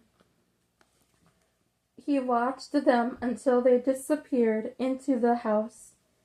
He was supposed to be gathering vaccinations for the girls. That's what Titus called the herd, since they were all females. The one male, Samson, was kept separate at all times except for mating. He was about the meanest creature Buddy had ever seen. Everything okay? And just as he knew, Titus had come looking for him.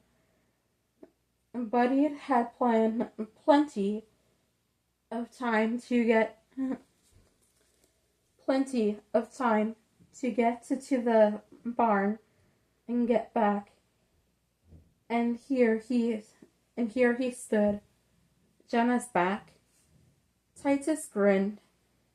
Oh yeah? Then his smile died on his lips. Are you going to be all right with that? How could he not be? He might not be the smartest man in the room, but he knew that they needed Jenna, maybe even more than he did. No, Jenna needs to help with baby Nancy. Is there something we should do? He thought about it a moment, then shook his head. I guess it's something I'll have to get used to. Titus nodded. Listen, buddy, I really like having you here and working with you, so if something happens, I don't want you to just run off. Let's work through it, okay? Yeah. Yeah, okay. That didn't sound confident. It's just I got this job to prove to my dad that I was responsible enough to have a wife and family. I believe you've done that. Those plans always included Jenna as my wife. That doesn't mean it has to be that way in reality. If you two don't manage to work it out. Buddy shook his head. Who am I going to marry? There's somebody out there for everybody. I believe that. And sometimes it might not be the person you thought at first. He clapped Buddy on the shoulder. Buddy liked when he did that. It made him feel like he was one of the guys. No different than anybody else. But he could pretend all he wanted, but at the end of it all, he was still the same. She's just being so stubborn. Buddy pounded a fist into his palm. About words. He threw up his hands in frustration. I have to ask her everything. Do you want to be my girlfriend? Will you marry me? Everything with her has to be all out in the open. It's like she can't figure it out. Aren't some things just known? Titus tilted his head to one side and studied Buddy for a moment. Are you telling me that you two broke up because you wouldn't ask her to be your girlfriend? Wife, Buddy corrected. But I had to ask her to be my girlfriend, too. She made me. You didn't want her as your girlfriend? I did, but she should have known that I wanted that. She wanted that. I see. Titus pressed his lips together and gave a solemn nod. Okay, buddy. It's time we had a man-to-man. I already know how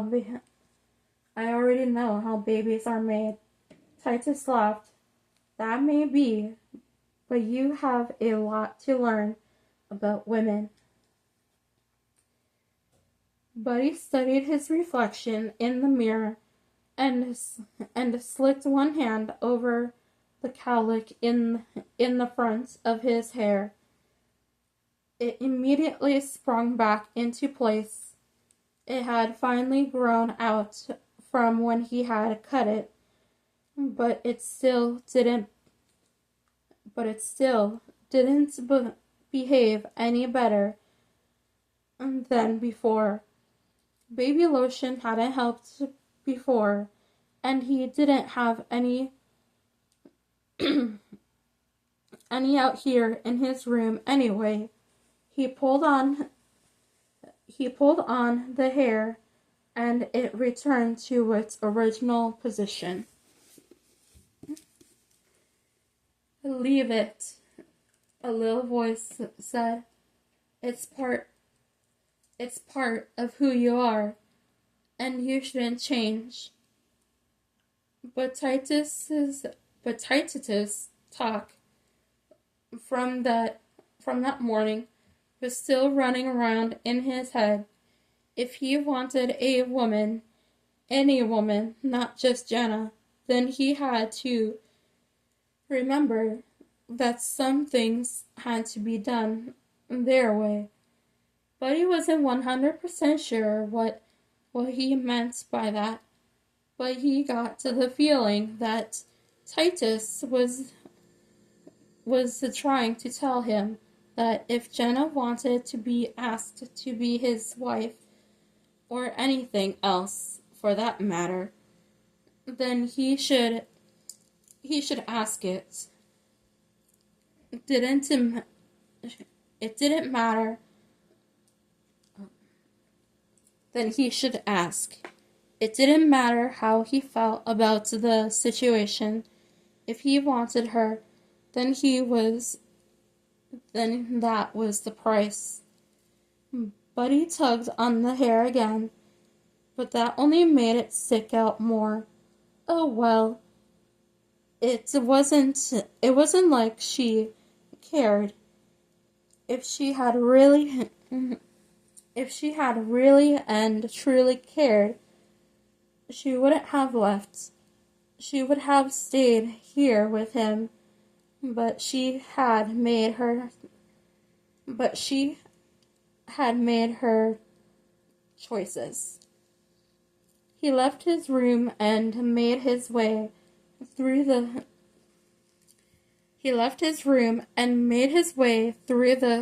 cool, dim barn. He paused only once as he got to the door. Then he stepped out into the sunshine and headed for the house. At the door, he wiped his hands down his pant legs and took a deep breath. Then he knocked and went inside. He wasn't sure he could remember all the things Titus told him about women, or that he even wanted to use them. But one thing he knew, he was looking forward to seeing Jenna again.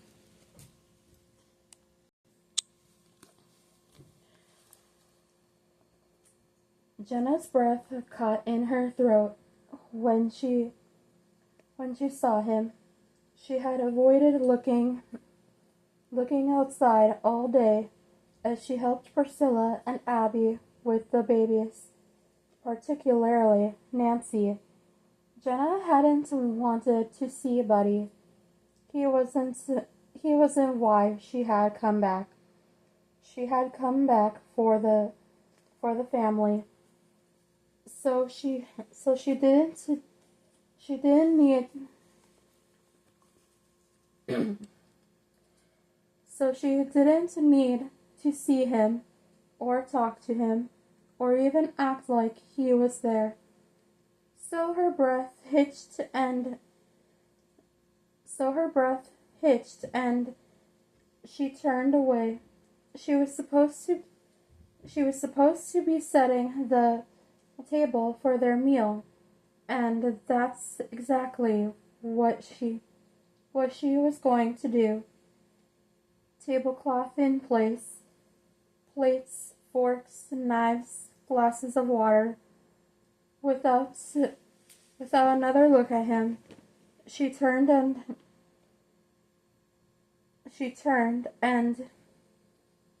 and made her way back into the kitchen. Jenna? Priscilla's voice was like a calm spot in a storm. Are you okay? She walked over to the cabinet where the food had been placed into bowls, ready to be taken out to the table. But she didn't want to pick any of it up. Her hands were shaking too badly, and she might drop everything she touched if she didn't get a hold of herself. Head down, she gave a small nod. I'm fine.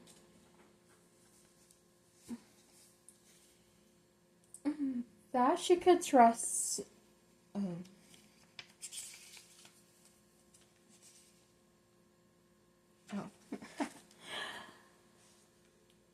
Sweetie, this isn't what fine looks like. Priscilla came closer, and Jenna raised one hand to stop her. She wouldn't be able to keep it together if Priscilla did anything big, like try to hug her. She was struggling enough right now. She had to keep herself together. She didn't want to go out there with runny eyes and a red nose from crying. The last thing she wanted was Buddy Miller to see that he had made her cry. He's here, she finally said. Buddy? She gave another small nod. Priscilla placed her hands on Jenna's shoulders and spun her around. Then she hooked one finger under Jenna's chin and lifted her face in the way only a mother could. You are a strong and beautiful woman. You've been through a lot, and you've come through. The first heartbreak is always the hardest. Why? Jenna whispered. Priscilla gave her a soft, sad little smile. Because you don't know that you can recover. And can I recover? You can do anything you set your mind to do. Jenna carried the basket of rolls to the table and set them on one corner before taking her own seat. The babies had been fed and were in their swings so the adults could eat. Nancy had calmed down and stopped crying. Abby said it was due to her. But Jenna couldn't take all the credit.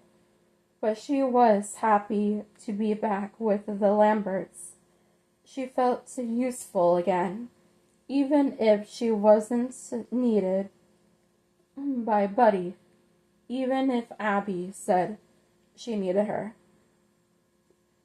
Buddy had come in and sat at the end of the table instead of across from her, and that was fine. Really, it was hard enough to be at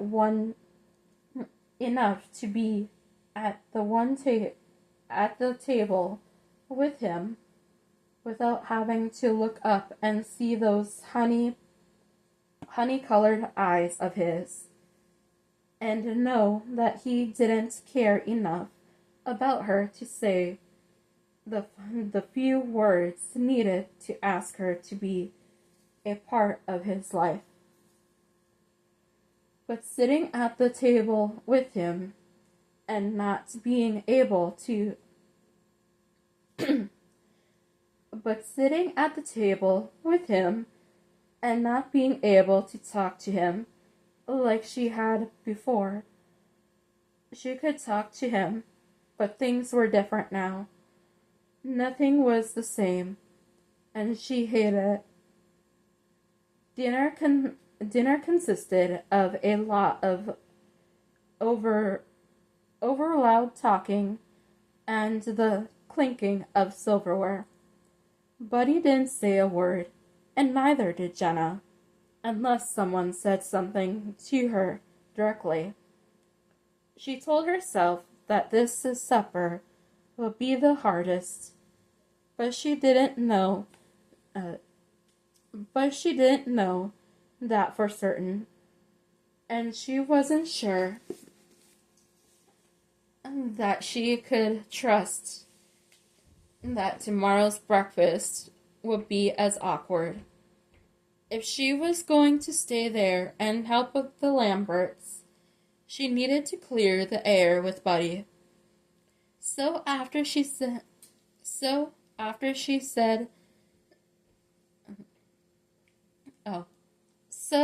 after she and Abby got the twins down for the first part of their night with Priscilla's words still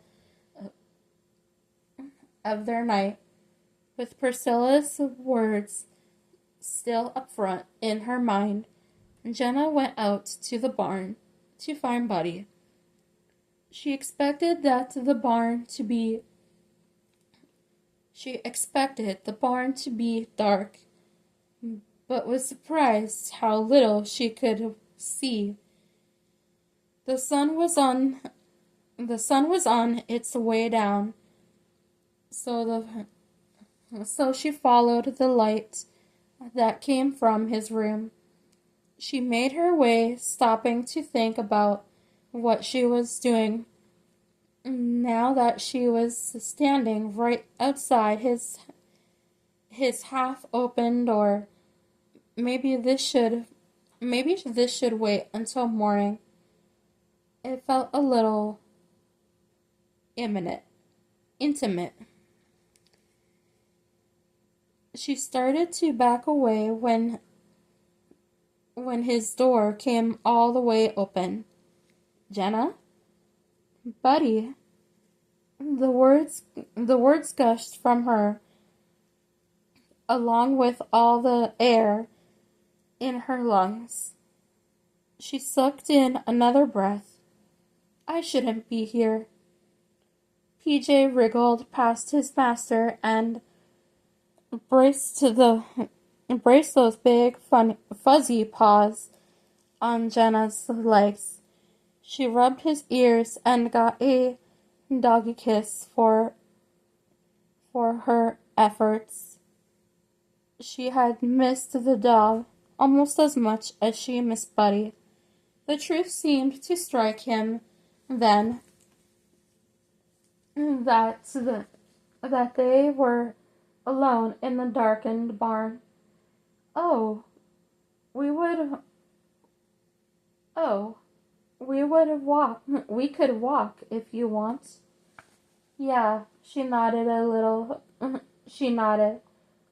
too enthusiastically, and almost knocked herself over. She reached out a hand to steady herself and clasped his arm. She let him go almost immediately. "Let's go," he frowned, then took her hand and walked her out into the yard. Then, all too soon, he let her go. Jenna felt a little lost without her fingers wrapped in his, but he was in hers, and never never would be. I wanted to talk to you, Jenna said. Okay. He stopped for a moment as PJ darted in front of him, chasing after some sundown shadow. What about? I need to be here to help Abby with the babies. Yeah? And you need to be here to help Titus with the camels. He tells me so. Yeah? Then we have to be some sort of friends. I want to be friends, he said. You do? It was her turn to stop.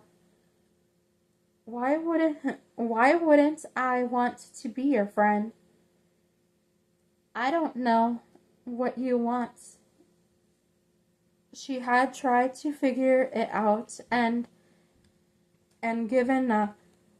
He took her hand again, this time both of them.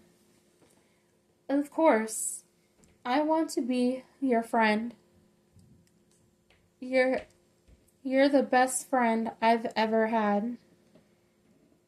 You're the only friend that I've ever had.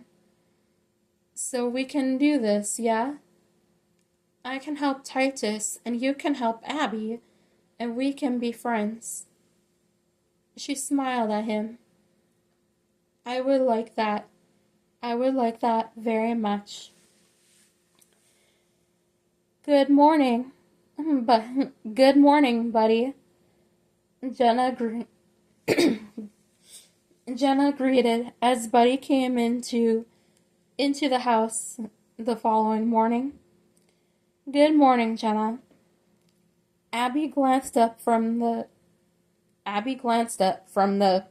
pan where she was scrambling eggs and looked from one of them to the other. What? Buddy asked. Can't friends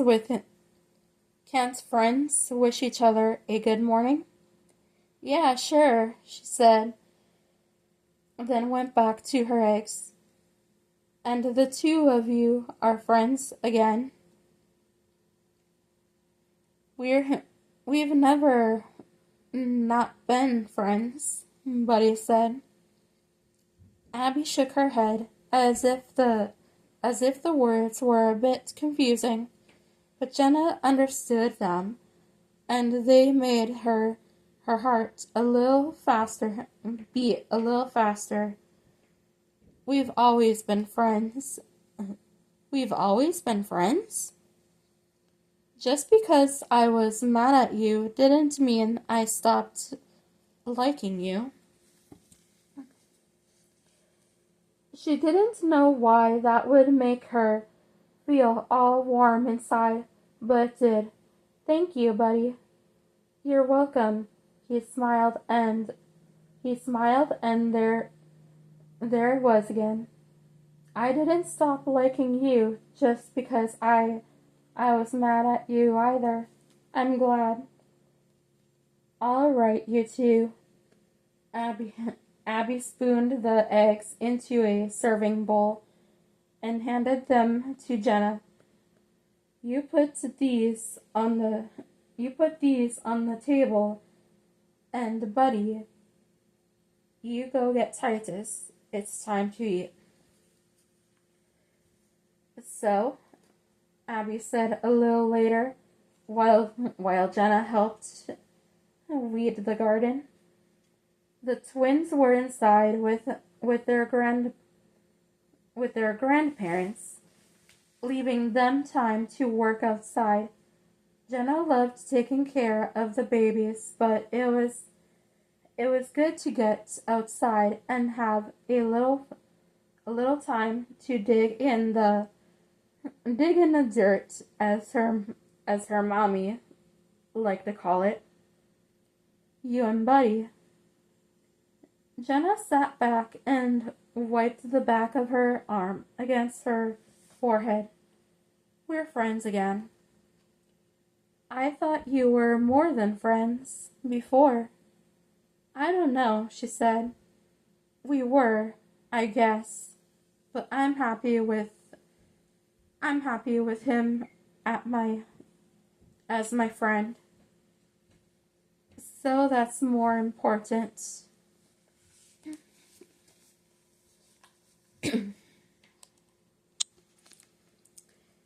I haven't had many friends in my life. A few before the accident, but not many now. What about me? Abby asked.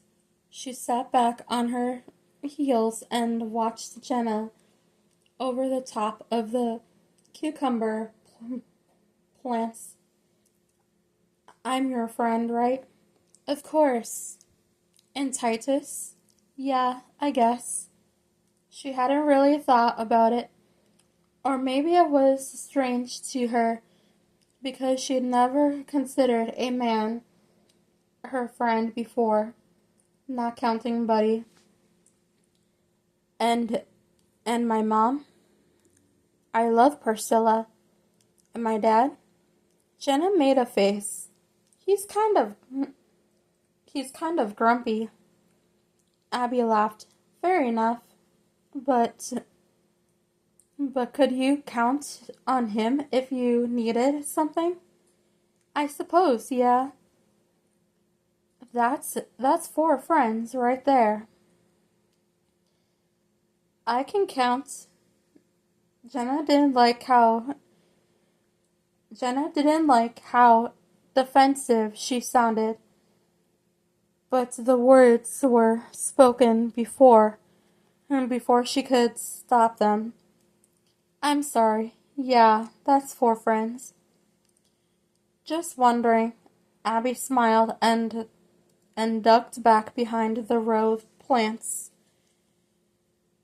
Was this supposed to be one of those life lesson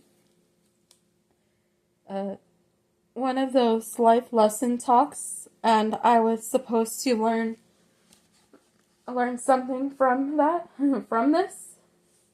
I guess that's up to you. So I hear that you and Jenna are back talking to each other. Titus handed the board to Buddy, then showed him how to hold it in place while he nailed it up. We're friends. Buddy took the hammer and nailed one more into the board. Just friends? Just friends? I like having her as a friend. He tested the board to see how loose it was and if it needed another nail. One more, he said, and he held out a hand for another nail. He didn't say it to Titus, but he more than liked having her for a friend. Those few days that they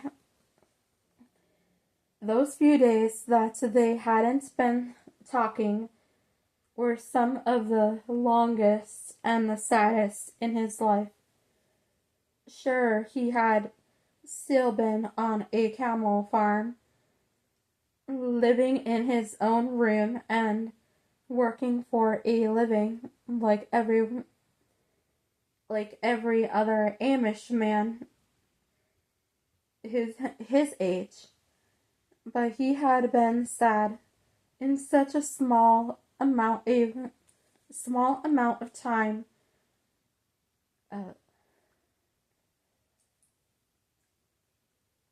In such a small amount of time, she had come to mean a lot to him, more than he had realized at the beginning.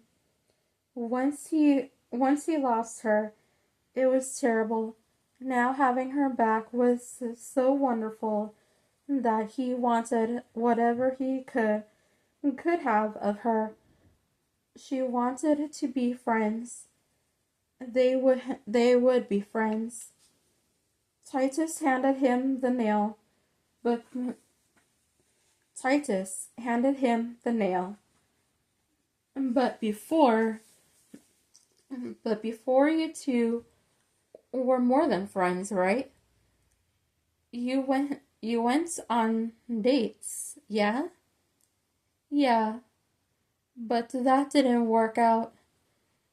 His his brothers always told him that things like that would happen in life.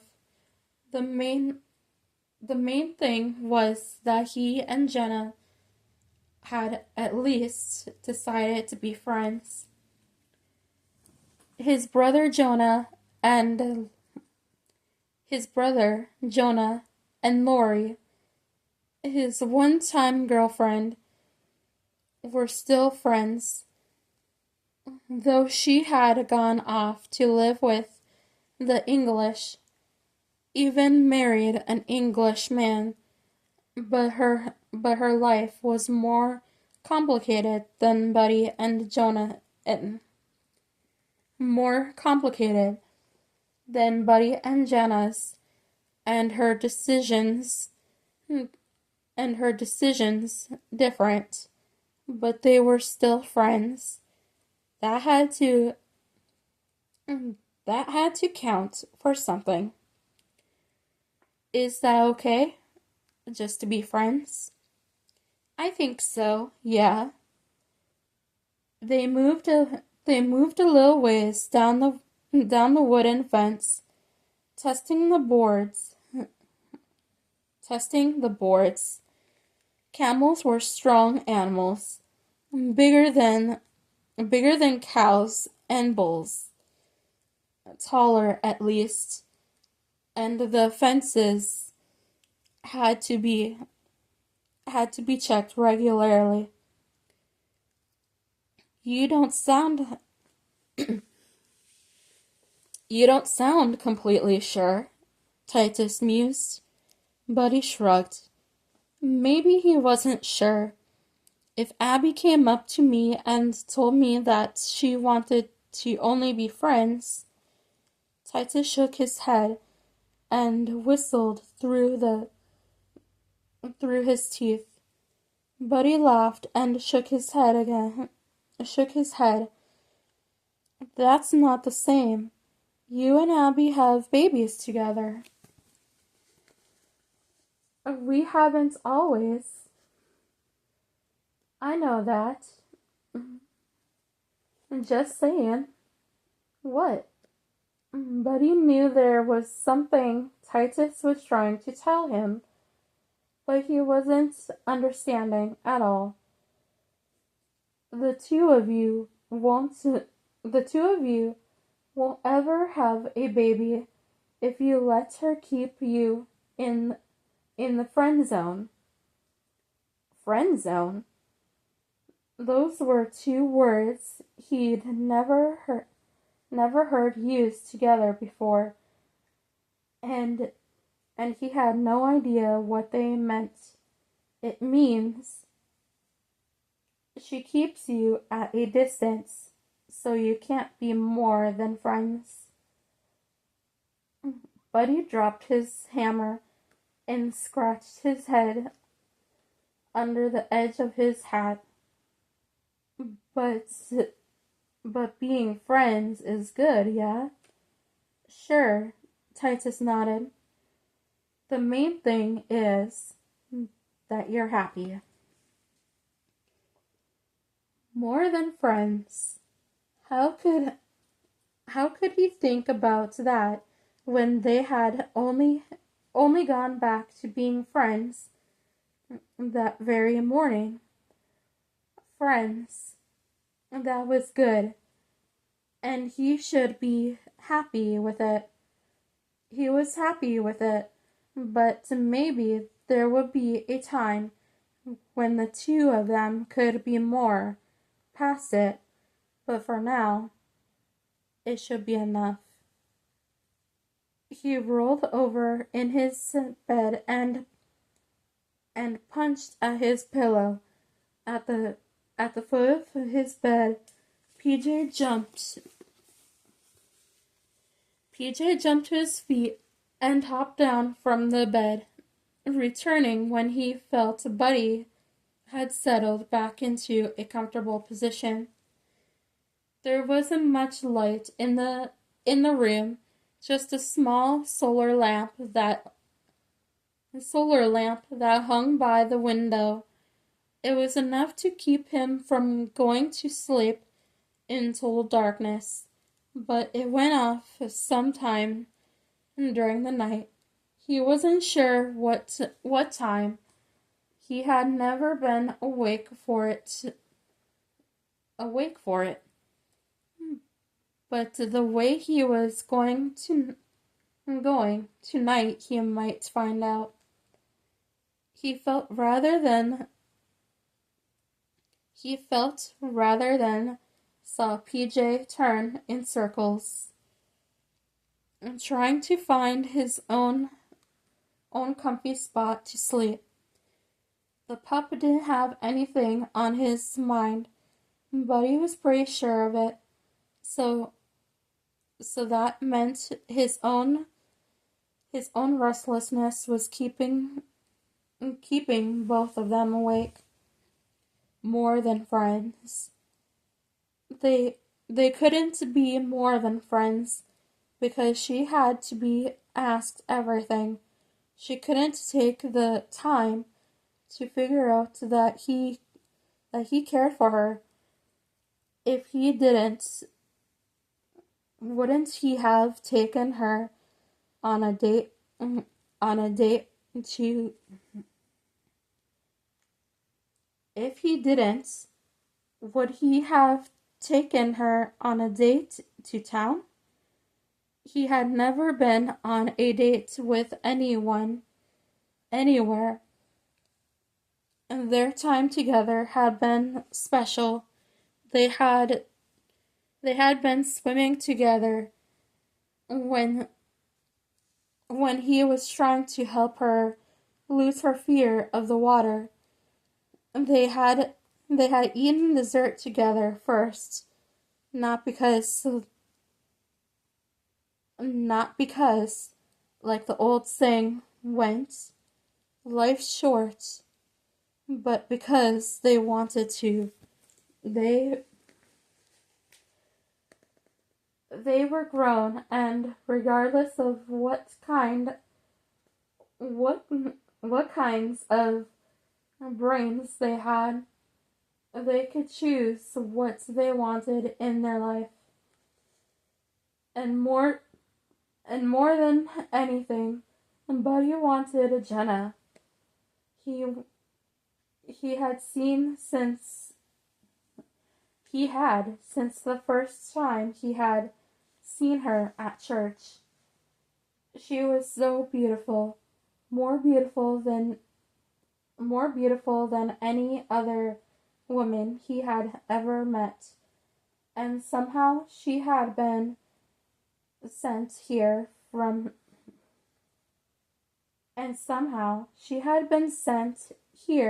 him. He had thought it then,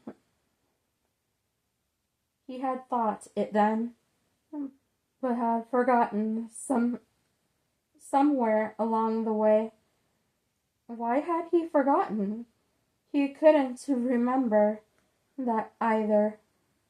But there in the darkness of his room, he remembered that he loved her, really, really loved her, and he had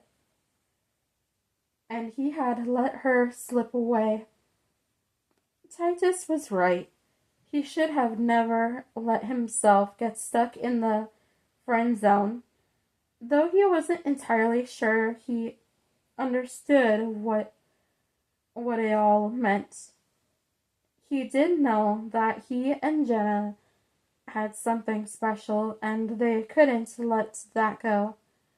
PJ yelped as Buddy threw back the covers and headed for the door to the barn. Come, PJ. We have a Come, PJ. We have a girl to win back.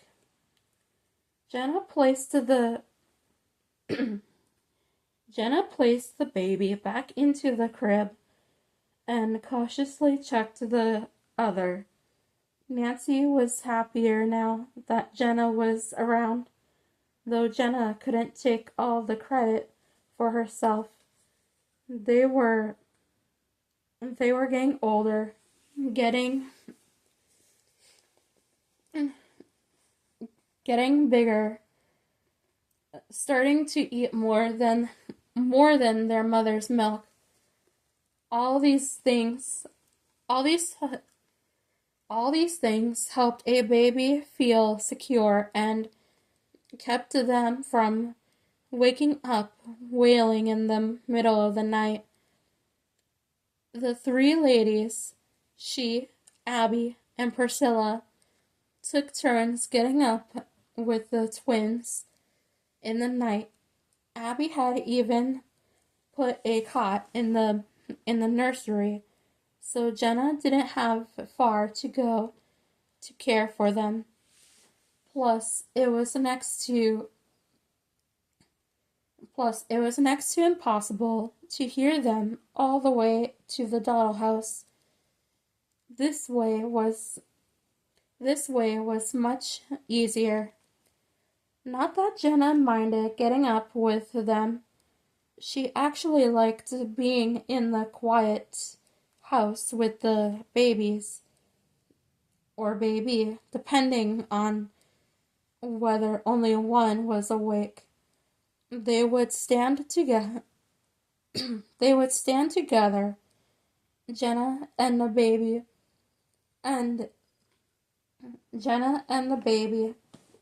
and look out the window at the stars and the moon and the shadow-covered farmyard. She was on her way back to her own bed when she did just that. Peeked out at the yard and could hardly believe her eyes. Buddy and PJ raced across the shadowy farmyard. From her place in the nursery window, she could see them easily as they ran toward the door of the dollhouse. Were they looking for her? Who else? She looked into the cribs one last time to make sure both babies were sleeping before she headed towards the door. She raced down the stairs as quietly as she could, but she had to see what Buddy and his dog were up to. Had they come to see her? What was so important that I couldn't wait until the morning? Or maybe he was sleepwalking with the dog? She lost sight of him as he went to the door of the dollhouse, so she rushed out the front door and over to where he had been. Buddy? He whirled around, obviously not expecting her to be behind him. Jenna? What are you doing out here? Are you okay? Are you sick? He shook his head. No. What's wrong then? It's the middle of the night. I'm in love, he smiled, so pleased with himself. Jenna's heart broke. I see. She should have expected as much, but he smiled Buddy's smile was enough to make any girl lose her head. I'm happy for you. Who's the girl? Those last three words were the hardest words she'd ever remembered saying. He laughed. I'm not talking about someone else, silly. I'm talking about you.